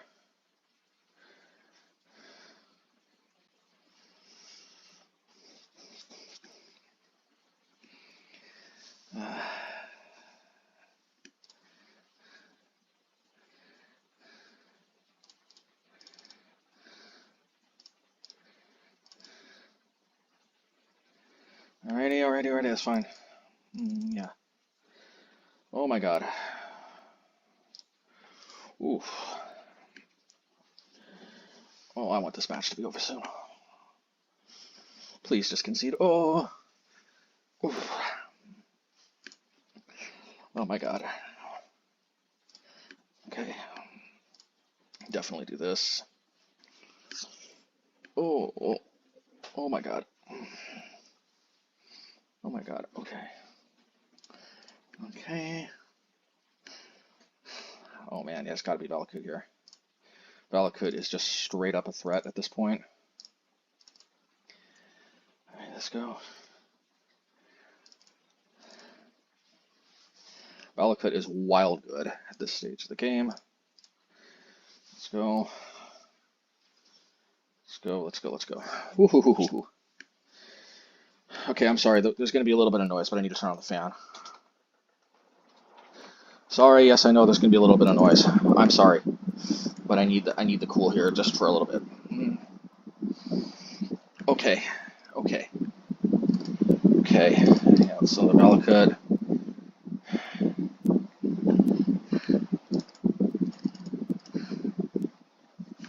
Alrighty.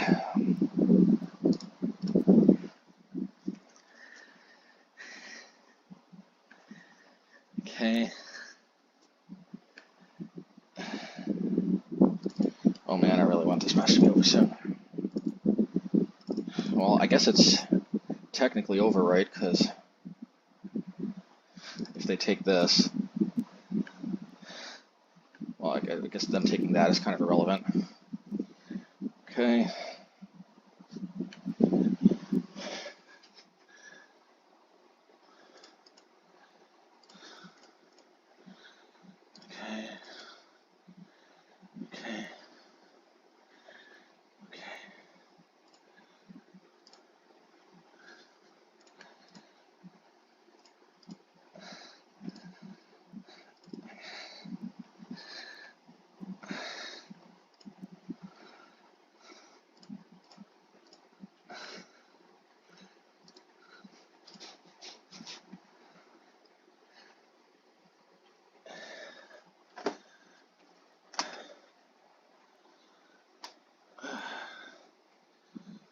my god.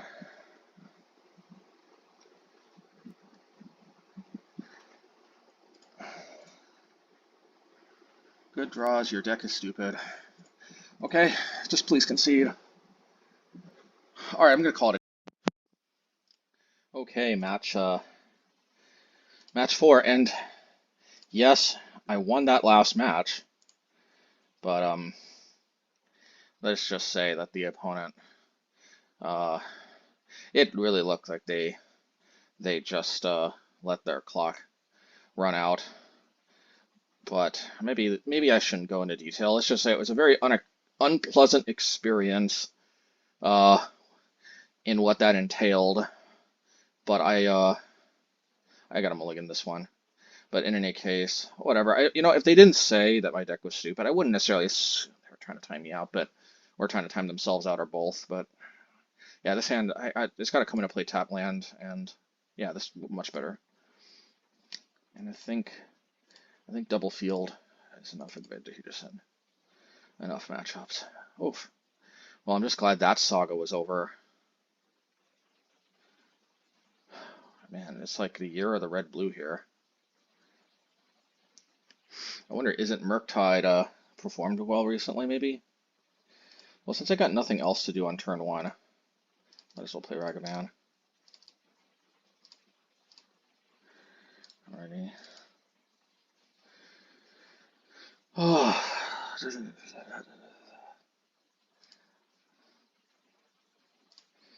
So, they obviously have a removal spell, 2 untap lands. There's no way they don't. That's fine. Alright, let's just do this. Sometimes it's good to sandbag, but if we can actually land the Fable, discarding Mountain is more, I think, where we want to be. So probably we just... Okay, if we didn't draw the Unholy Heat, we'd probably just play another field, but we don't want to play Fable into Preypiercer, let alone Counterspell.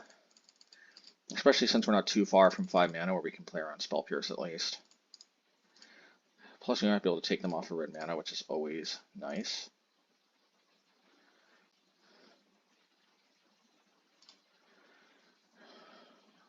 Hopefully this opponent is a better sport than the last one. Oh, looks like it's Grixis.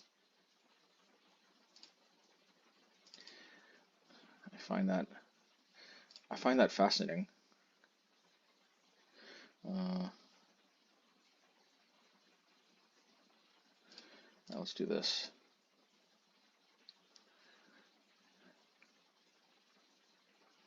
Horse negation, okay.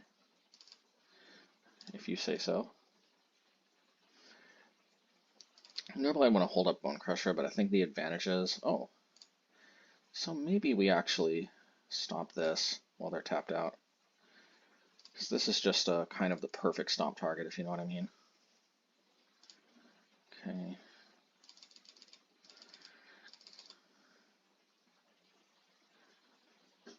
Okay, well, we got the Unholy Heat, thank goodness.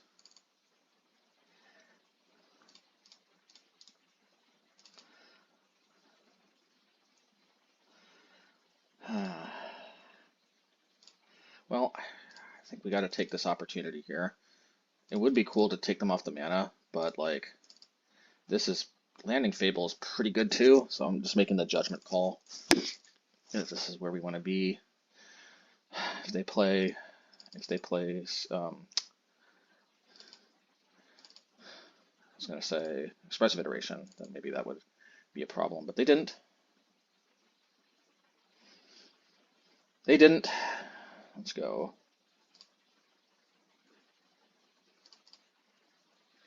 No, maybe we discard Fable, actually.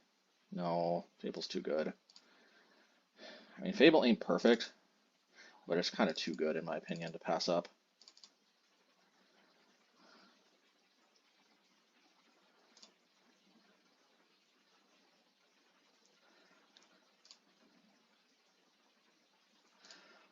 Alright, well that's easy. We stomp. We stomp a Rooney. We're going to stomp the... Actually, I think we need to stomp the Orcus Bowmaster, which I think we will.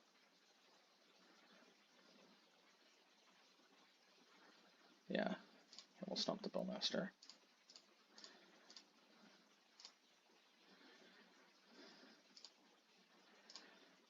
And I guess we'll land another Fable.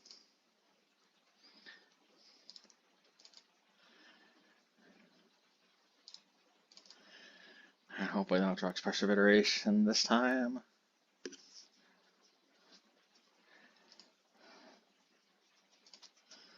I think I'm going to discard the Ragavan unless they draw another Bowmaster. I think they've got removal for it. Turned out that maybe wasn't the best call.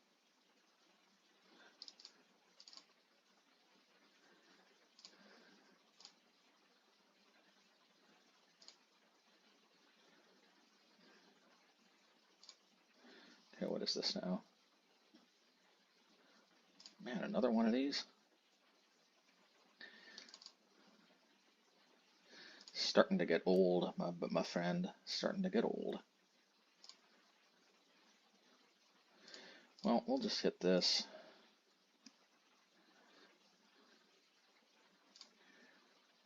Hopefully we didn't.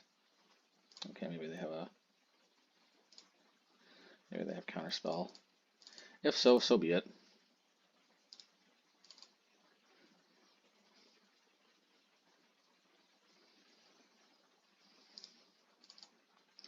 We might be able to win without even casting Seasoned Pyromancer. We'll see.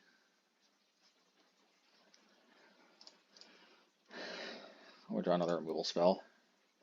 I think that's what we in the business call a removal spell. But I'll probably wait. I don't think we need to cast it right now. We can just cast our Bonecrushers for now.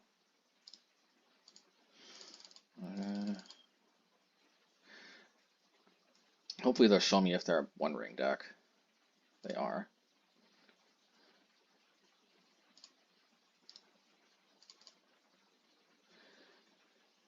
Probably draw a Bonecrusher, and then I think that's probably GG.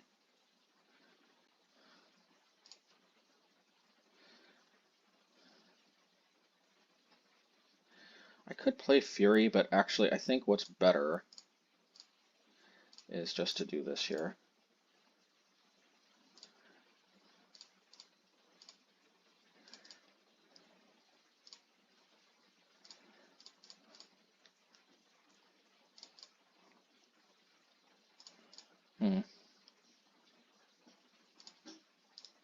Copying the Seasoned Pyromancer seems good, but I'll wait on it, I think. No, being able to play our own removal is probably got to do this now.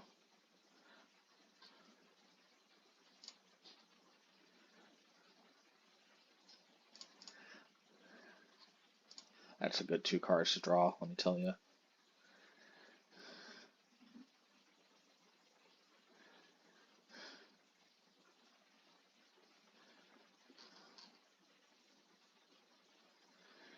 Alrighty.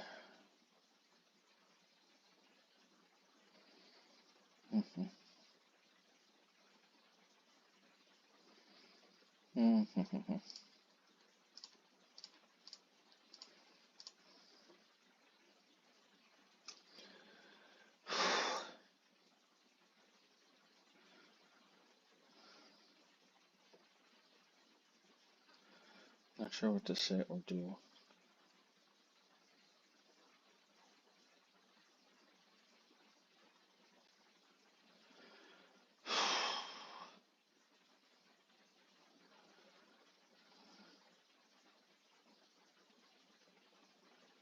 Okay. So I think they pretty much need Damnation.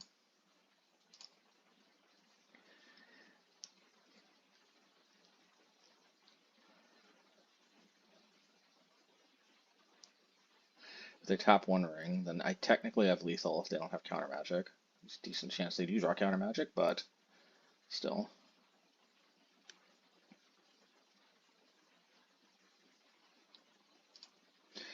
So they do tap it.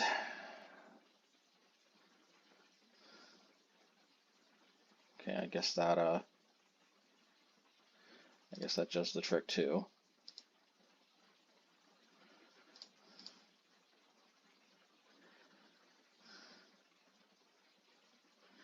Come on, Bonecrusher for the win. Maybe I should just get my lightning bolt out while I can. Yeah, you know what? I should. I should.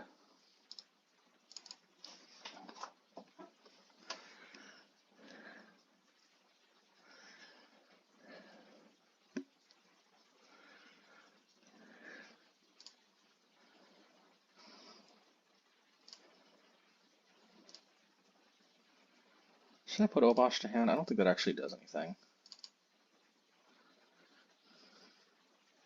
But VALAKUT does give me inevitability in a way.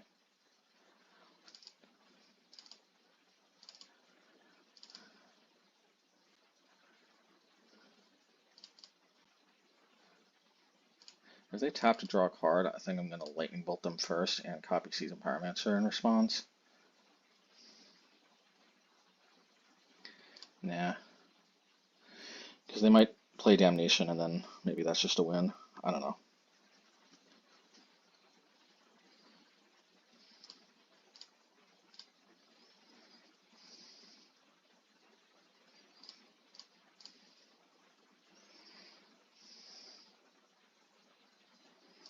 Let's go. Alright, well, not a win just yet, but still. Their ability to draw extra cards is a bit limited now.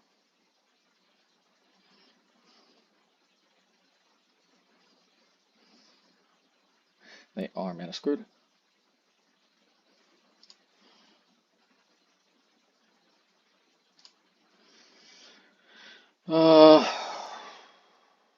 Let's do this here.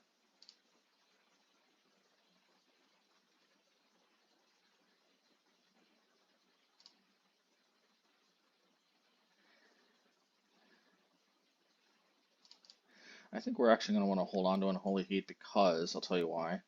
Instant enchantment creature land. It's because we want to be able to ideally play around Shieldred. Preypiercer won't be able to do it. Because if they play Shieldred, we need to be able to prevent them from gaining life. That is a dead card unless they have a way to gain life. And Shieldred is one of them. One of the ways to gain life. Okay. Woo! Well, that was nice. I'm glad they showed us the ring, so we know we can bring in the Blast Zone.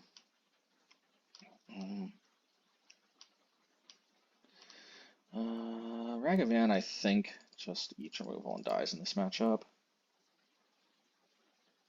Honestly, everything else probably is pretty good. Flame Slash. I actually think we want Flame Slash to be Blast Zone.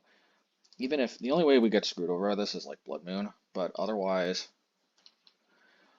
the Blast Zone is, I think, better against Bowmasters for the most part. It's better against even Shieldred because we could put it to 4. I think it's better overall. It's worse of a pitch with Seasoned Pyromancer, but I think it's better overall. Arguably, we could have won earlier if that VALAKUT was a Spikefield hazard, so there is that. Not to mention some of the mountains would be then the Bugbears. That's a direct comparison, is that VALAKUT is replacing Spikefield hazard. I don't know if I'm going to upload it, but I've got another build with the same exact main deck and sideboard, just with the mana base being 4 Bugbears instead of 4 mountains, and 4 Spikefields, classic Spikefield instead of the 4 VALAKUTs. But I'm trying to get a feel for just how good is VALAKUT actually. We've only seen it come up once so far, but it was good when it came up, and it does kind of represent inevitability. We'll keep. Hopefully we got our Pithing Needle. We did. Okay. Yeah, I'll do this. Alright. Let's go.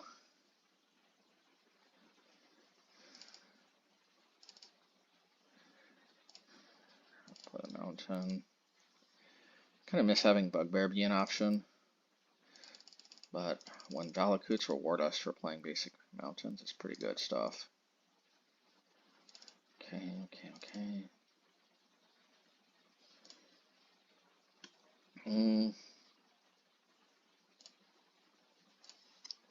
I guess I'll play into the Preypiercer just because I really need to draw some cards here. I hate the way they make us. Sometimes I feel like they make me click no 3 times.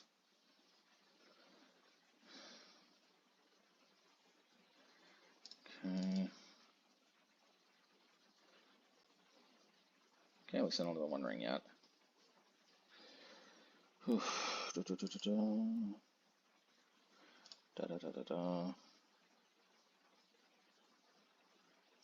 Heat.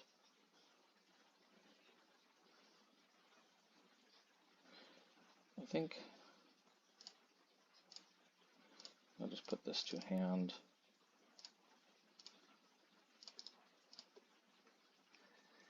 I'm doing this to play around Ragavan.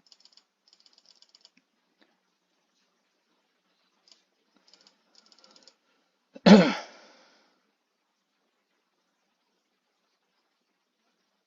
guess I'll Unholy Heat this. If it baits a counterspell, it baits a counterspell.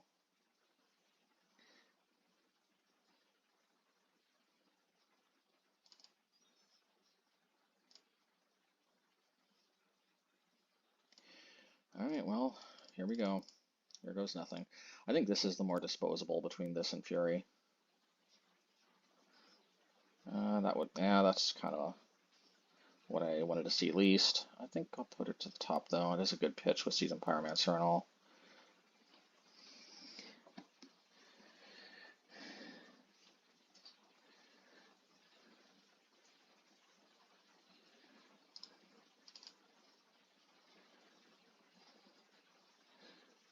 This deck is super annoying. Oh, there's the Ragavan.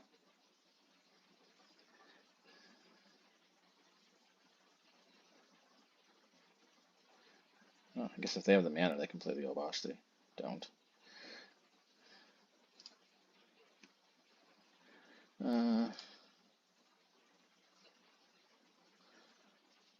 Guess I'll do this. I'm closer to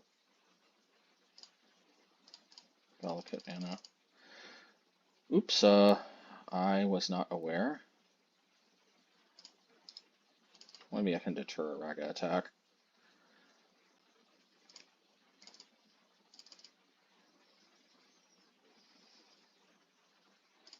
Nope.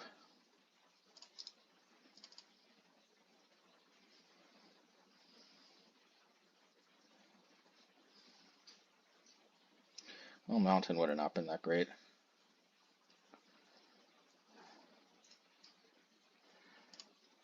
Okay. Well, I guess this has really got to stick now, doesn't it?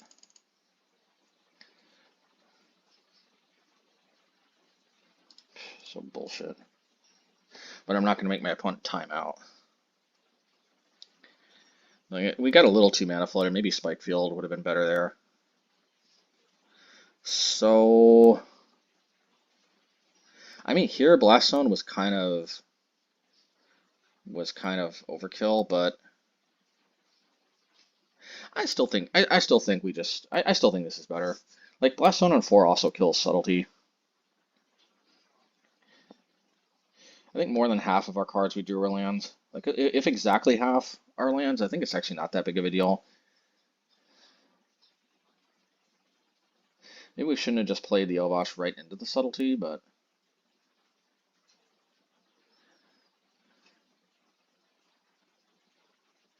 at the same time, we kind of needed to get cards out of our hand.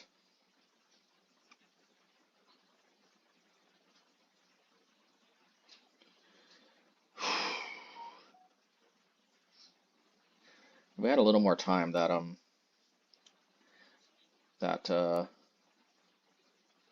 VALAKUT could have gone crazy. That is an argument in favor of maybe I need to lead on my mountains. I actually might have misplayed by playing the Blast Zone earlier. I'm used to playing the Blast Zone out because I want to discard the mountains, but it's actually kind of a big deal to, you know.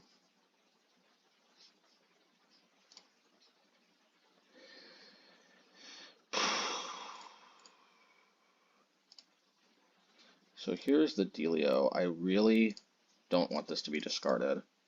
In most games, I think the only way I lose this is the One Ring. I think our last match was an outlier. Now we're definitely glad that this is a land here. So the specific makeup of the hand definitely matters.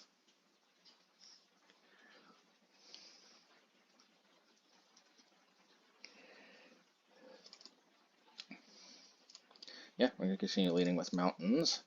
Last time, if we would have maybe led with mountains, yeah, it's possible, because we would have been able to just start sniping stuff. Alright.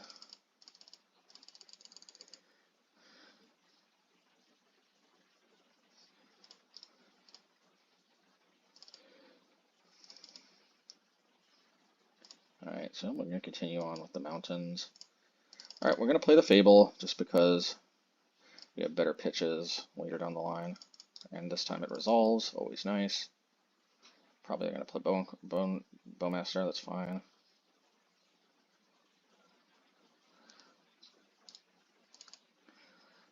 Any.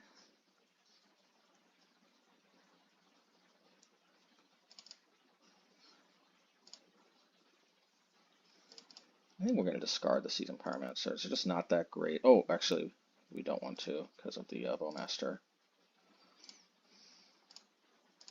Almost forgot there.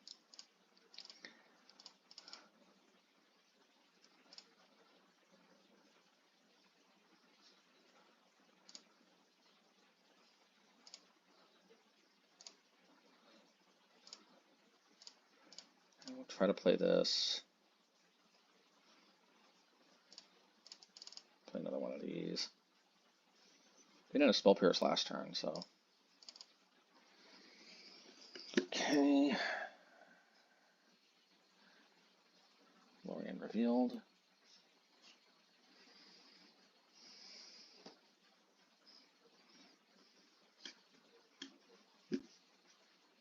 If they shock in, we know they got Subtlety.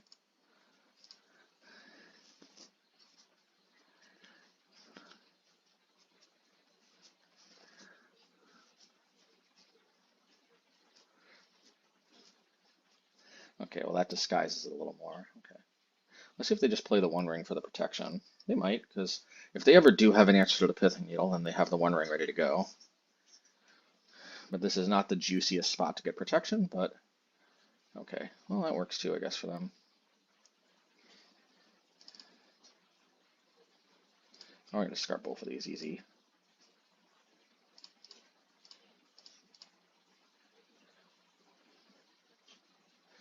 Let's see here.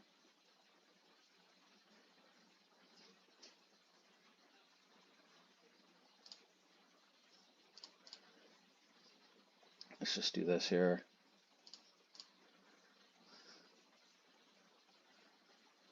VALAKUT seems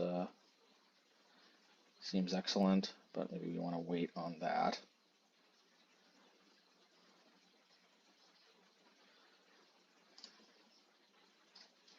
No, I don't think we'll wait on that. I think we'll just play that out.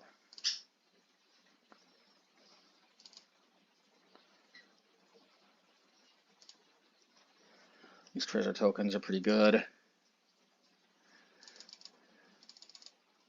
Man, it does take a while, though, to get to enough mountains.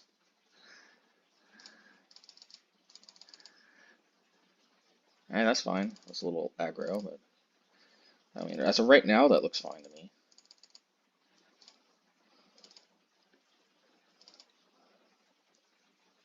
This is a little ridiculous, though.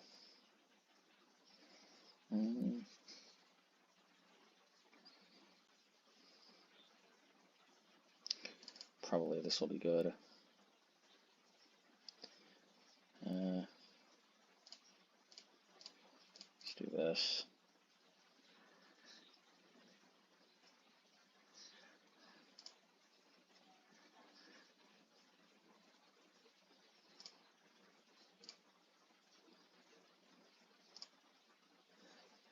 can copy a bunch of reflections, possibly.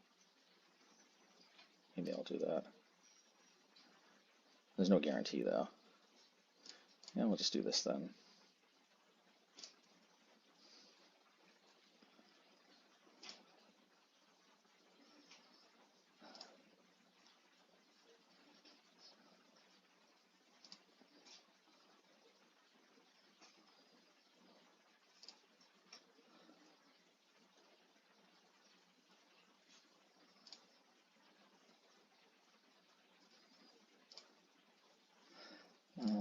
We just attack with this. And I'll put the blast zone on 3.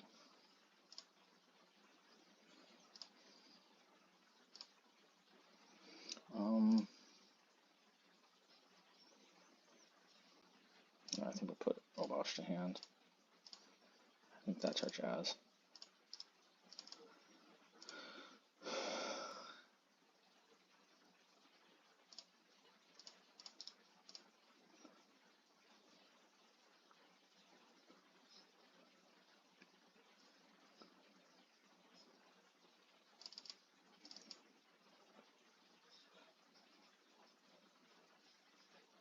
You know, one of those cards in the hand is Watergrave, unless I'm mistaken. Okay. Well, that's fine. I mean, at the end of the day. Okay, this is absolutely getting out of hand. Here's the deal, though. We're going to do this.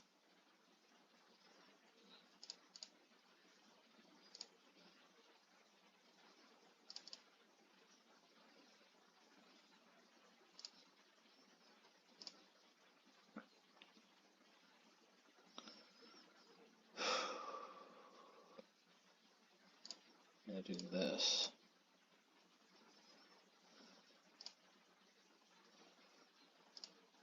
No, I shouldn't have got rid of the Bonecrusher. What was I thinking? Why did I do that?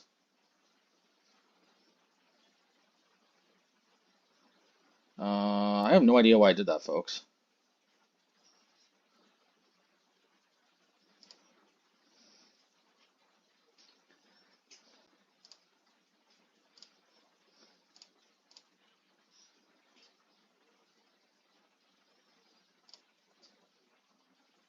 Now I die to a Bonecrusher off the top.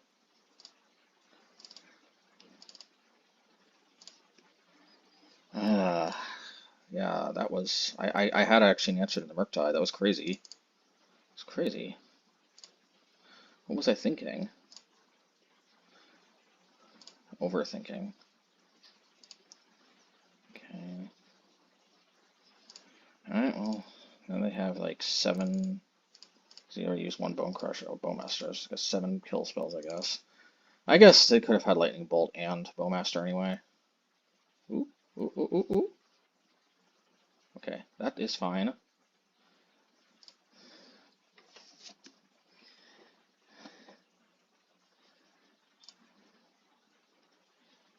I don't think I need the tokens yet, do I?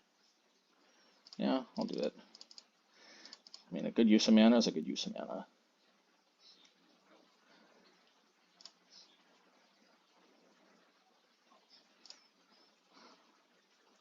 Man, this is a good one. This is a dang good one. This might even be an I win the game one. No, actually, yeah, I think it is an I win the game one. I can't target them, but what I can do this. Hopefully they don't have Stern Scolding. Okay.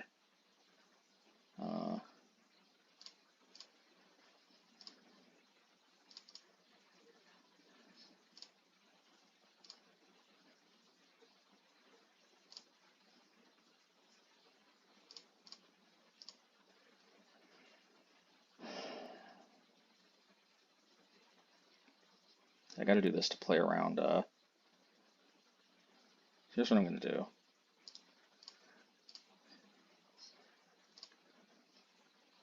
I don't think I have to use it.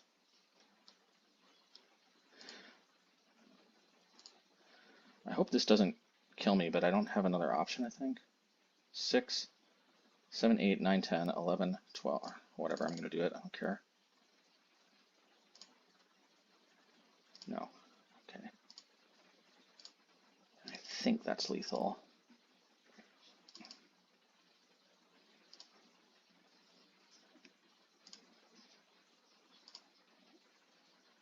Yeah, ooh, boy, what a crazy game. Oh man, that was insane. I wasn't expecting. I made a massive misplay, and oh, and that's a. I didn't even. I won the last one. I guess I did. Ooh man, this looks like a solid deck here. All right, match 5 for all the marbles. I think this opponent might be living end, in which case it's not. It it's looking like I can't remember this opponent, but I think they're living end. I can't remember for sure. I feel like they're either on living end or rhinos.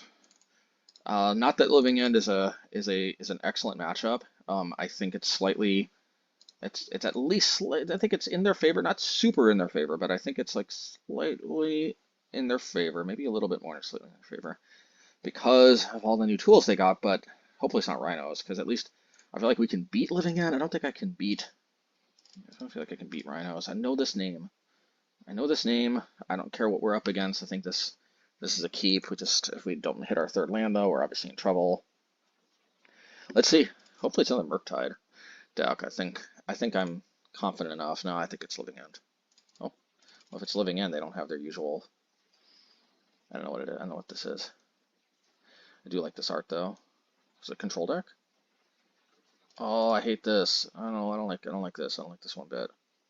But I do have Pithing Needle for that though. But they have the what's it called? I mean, what else is it going to be? Hopefully they don't force negation. But they have force negation.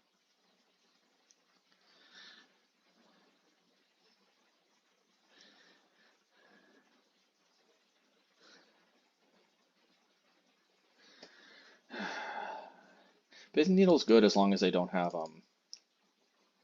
Portable Hole. These decks usually play Portable Hole though.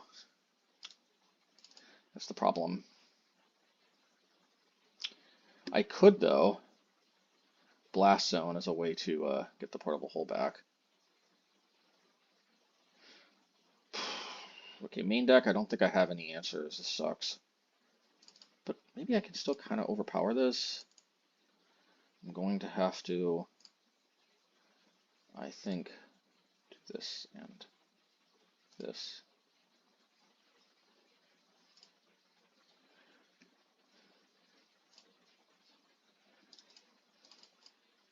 I'm going to discard Lightning Bolt and Flame Slash, I think.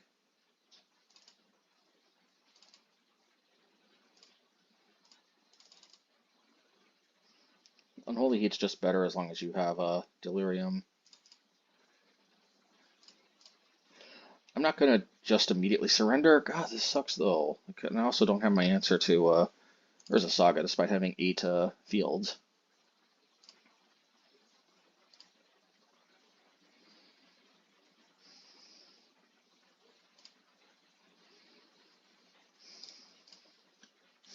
Well, complaining ain't going to get me anywhere.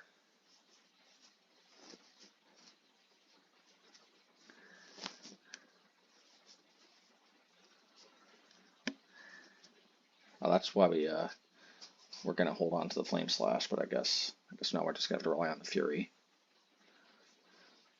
the Tyson Fury. I think we remove a Lightning Bolt. Oh, they just have the combo. I'm not feeling like making them go through the motions. I could if I really want to eke out every single advantage, but I don't think this is like a timeout kind of deck. So definitely Pithing Needle, definitely Blast Zone. Now, Stone is a trap because, trust me, they could easily just respond and bring it back. Shattering Spree, though, is good. I think Ragavan is on the play. Maybe Ragavan's good enough. I think this is a match where maybe Valakut's not where we want to be, though, which sucks because I wanted to test this out, but I don't think this is a matchup where that's where we want it to be.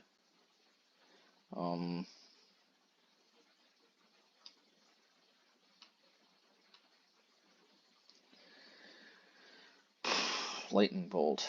Lightning Bolt. I actually don't think we want or need Lightning Bolt.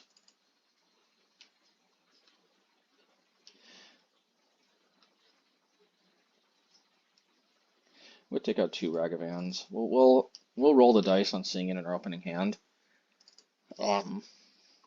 Yeah, I think this is probably, or maybe we'll bring in 2 Valakuts on the draw. Maybe it should have just been 2 Valakuts here. All right, well, we'll keep. We won't like it, but we'll keep. We do have the Shattering Spree for their artifacts this time. And we have Field of Ruin for their whatchamacallit this time.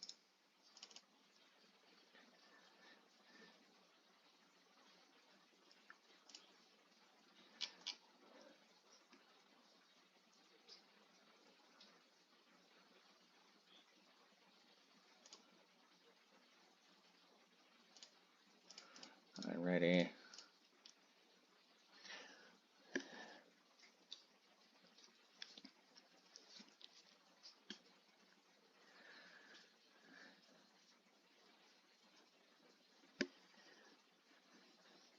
Okay. Okay. Should we crack? What's the downside in cracking? Well, here's the thing. I think we want to just get this off the table. Maybe we should have played Unholy Heat, but I like Unholy Heat being innocent, and I think we can get to Delirium.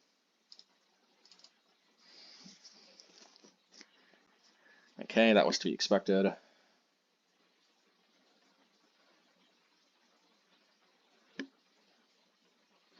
Okay, in order to minimize any chance that they've got whatever you call it,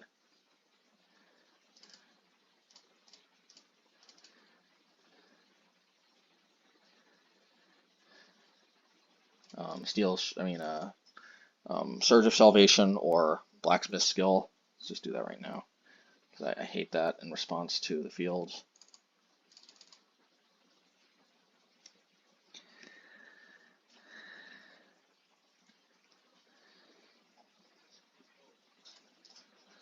Okay, do we crack? Yeah, I guess so. Hopefully we don't get double removal spell. I think it's got to be another research desk, right? You would think, right? Yeah, let's just play around. What's it called?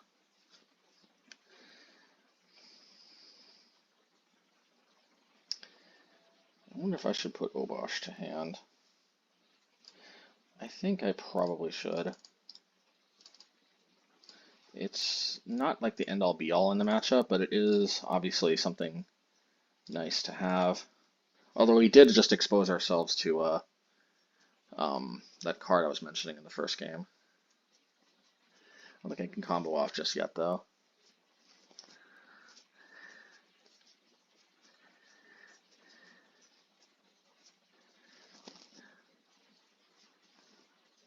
Portable Hole, that's what it's called. But actually, I haven't answered a Portable Hole in Shattering Spree.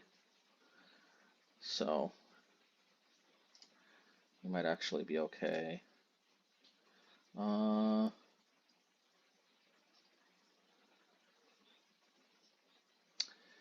not going to go for it yet, though. Let's just do this now so we play around what's it called. Something Rebuke. Metallic Rebuke, that's it.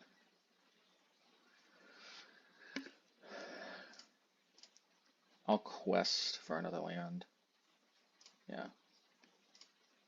Should I go Flame Slash?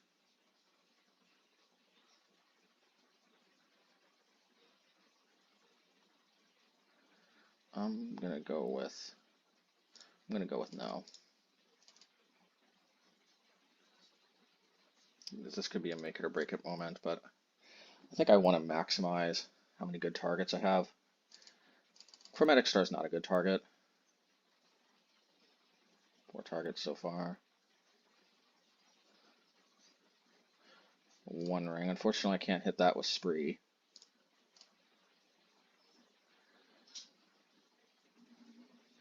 If I draw a Pithing Needle, though, it's another story.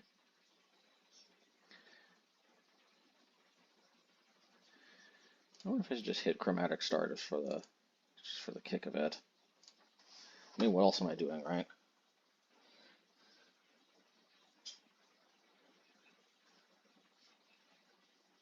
I don't know, it just seems so unnecessary.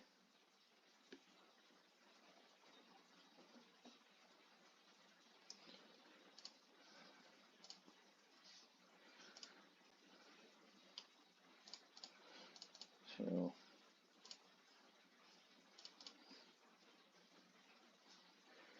if they have a Metallic Rebuke, they have Metallic Rebuke. Get their Mishra's Research Desk back. Pithing Needle is a very sweet pickup.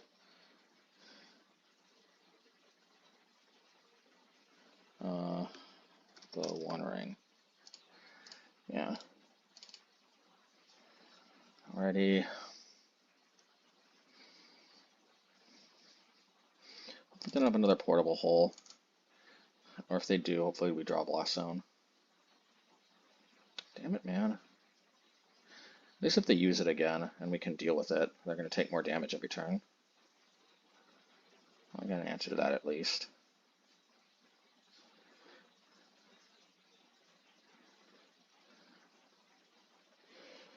Okay. Well, there's the Blast Zone. So unfortunately we can't use both, can we? I think we can actually. 1, 2.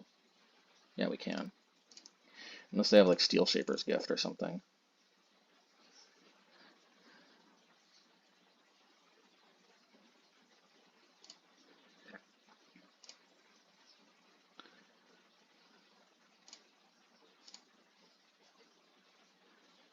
Alrighty.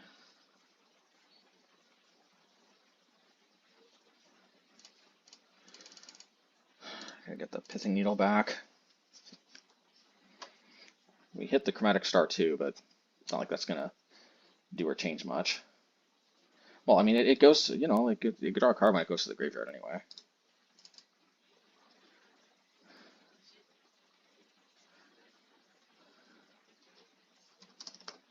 Please, no more stupid portable holes, man. You gotta be kidding me. What is even that for? What are they worried about from us? I guess.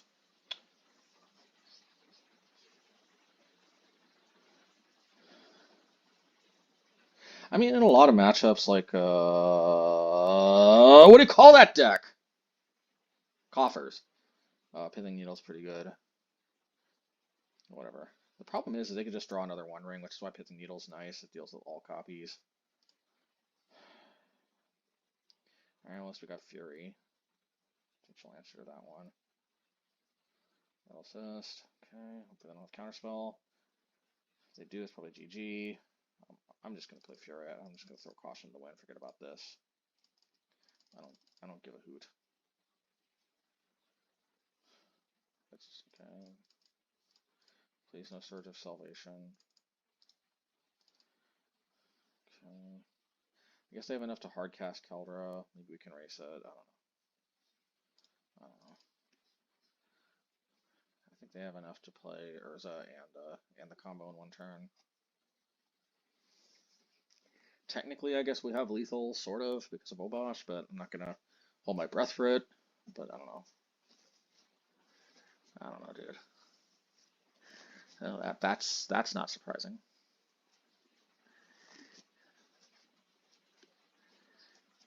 Okay. Well, if they hit this, at least it's more removal.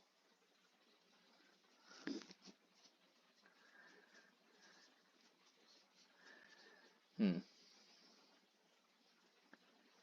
wonder if we drop Bonecrusher. I don't think that necessarily portends anything, but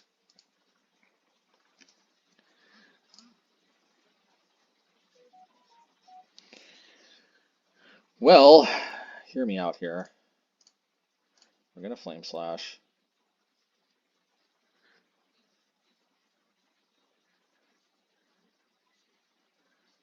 Force Negation.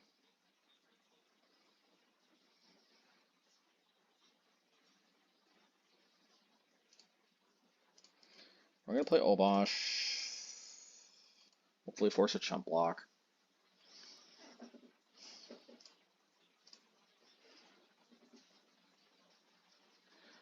If only we like somehow had a Fury, we would have had so unless we're like Alex Bertuccini or something. What the?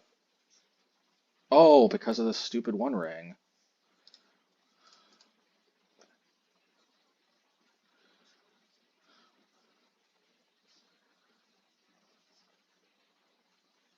At least Unholy Heat should do him in.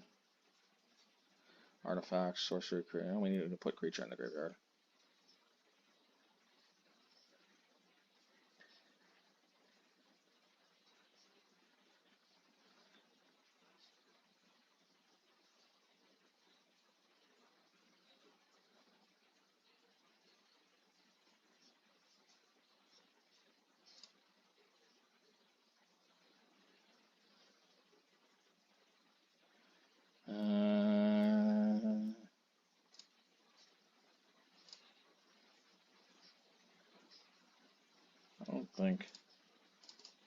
I don't think Blast Zone does anything for me here, so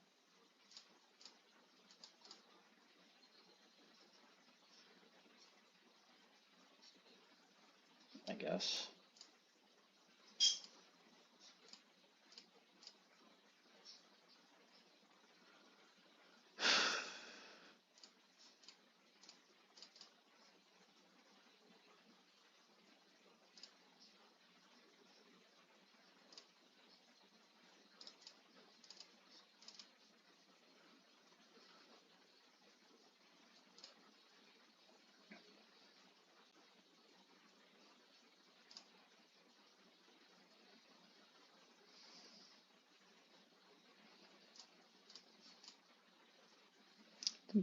Instant sorcery artifact land.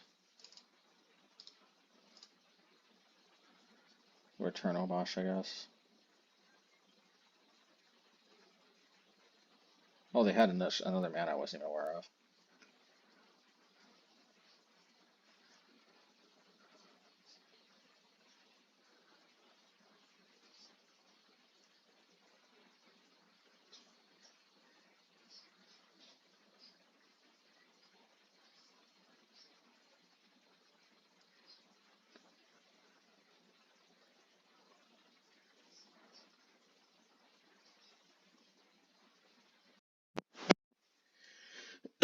All right. VALAKUT didn't really do much that league, but that's not necessarily an indictment against it. But we have to ask ourselves these questions, though. As cool as a car seems, like at the end of the day, in the matchups where we win, does it like just make us win more, or does it actually help us win some matchups that we wouldn't otherwise? And the thing about VALAKUT is I'm just not necessarily so sure that it helps us win any matchups that are not that great. It's not like it necessarily wins Rhinos. It's not like it wins it's not like it wins whatever that deck was. I don't even know if that's a bad matchup, that Grixis, I mean that Murktide. And that's what that frickin' Thopter deck, like why are they bringing in like Wear Tear? Probably going off some old Urza Saga bullshit list. Just, feels like they're rewarded for really dumb sideboarding, but I mean, because if you look at any of my most recent lists, I'm playing Haywire Might. So like, what are they going to target? I got no artifacts. They're bringing in they're bringing in Weird Tear to hit Mrs. Reese's desk. I don't even know if they know what they're doing. Whatever, GG's I guess. But I could go back to the Haywire plan, but I kind of like this in theory more. But when you got people bringing in Wear Tear for no reason, like sucks ass. But whatever. Um, I guess if people are just gonna do that, maybe I should go back to Haywire.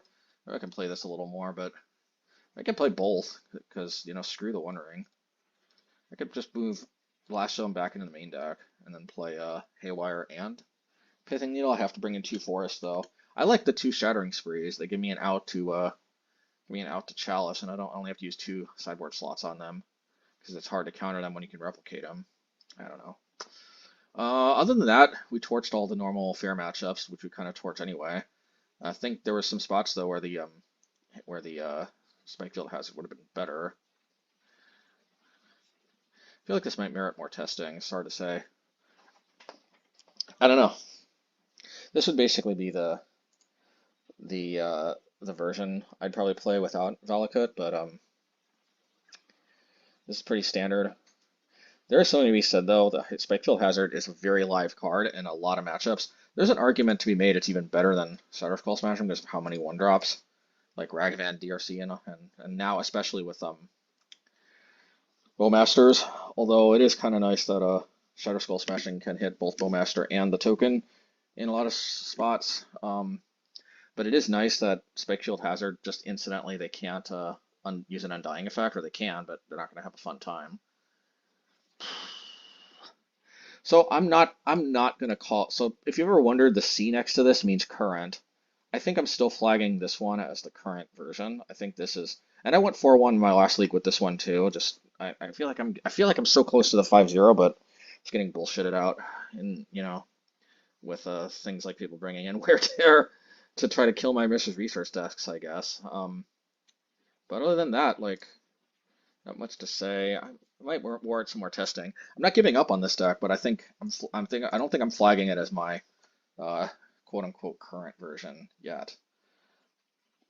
There's another possible way we could go about this too, which is we could play like 2 VALAKUTs. Yes, I'm not above.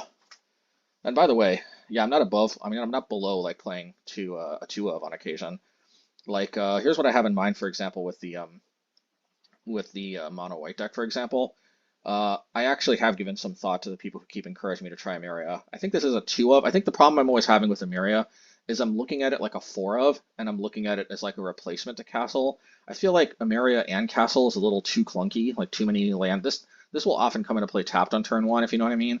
I just feel like it's kind of like, yeah, but I think I might be thinking of this incorrectly. This actually might be a good actual 2 of, and yes, I can play a 2 of, and this is what I kind of have in mind.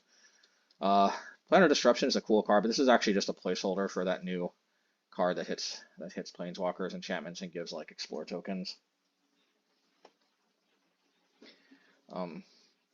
Anywho's it. So another possibility is I could play for Den of the Bugbears and 10 Mountains and 2 VALAKUTs.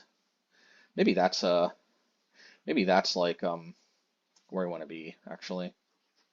Yeah, you know what? That probably is where we want to be.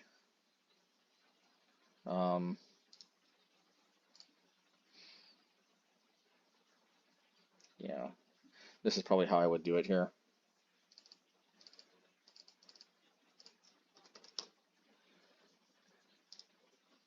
Yeah, I mean, we'll see if we can accommodate this, but like the dens make it harder for us to get to VALAKUT further on.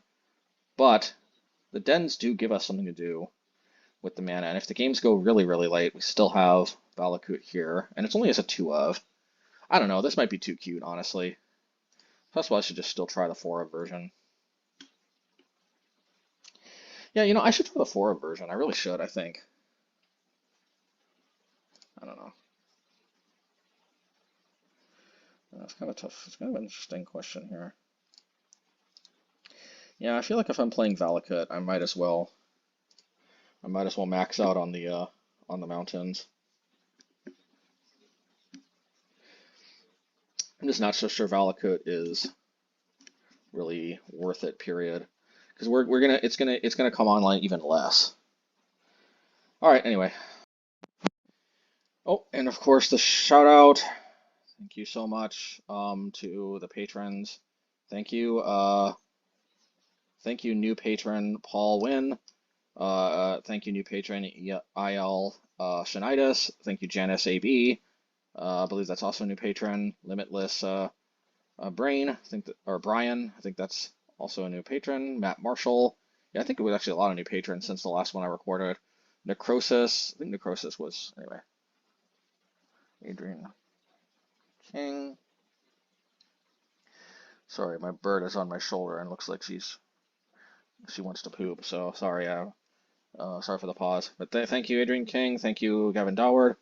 Thank you, Daryl. Thank you, B Train 4, Savage O's, Jules Zaro, Kevin Roback, Roland Shudenman, S. Robertson, HJCLIU.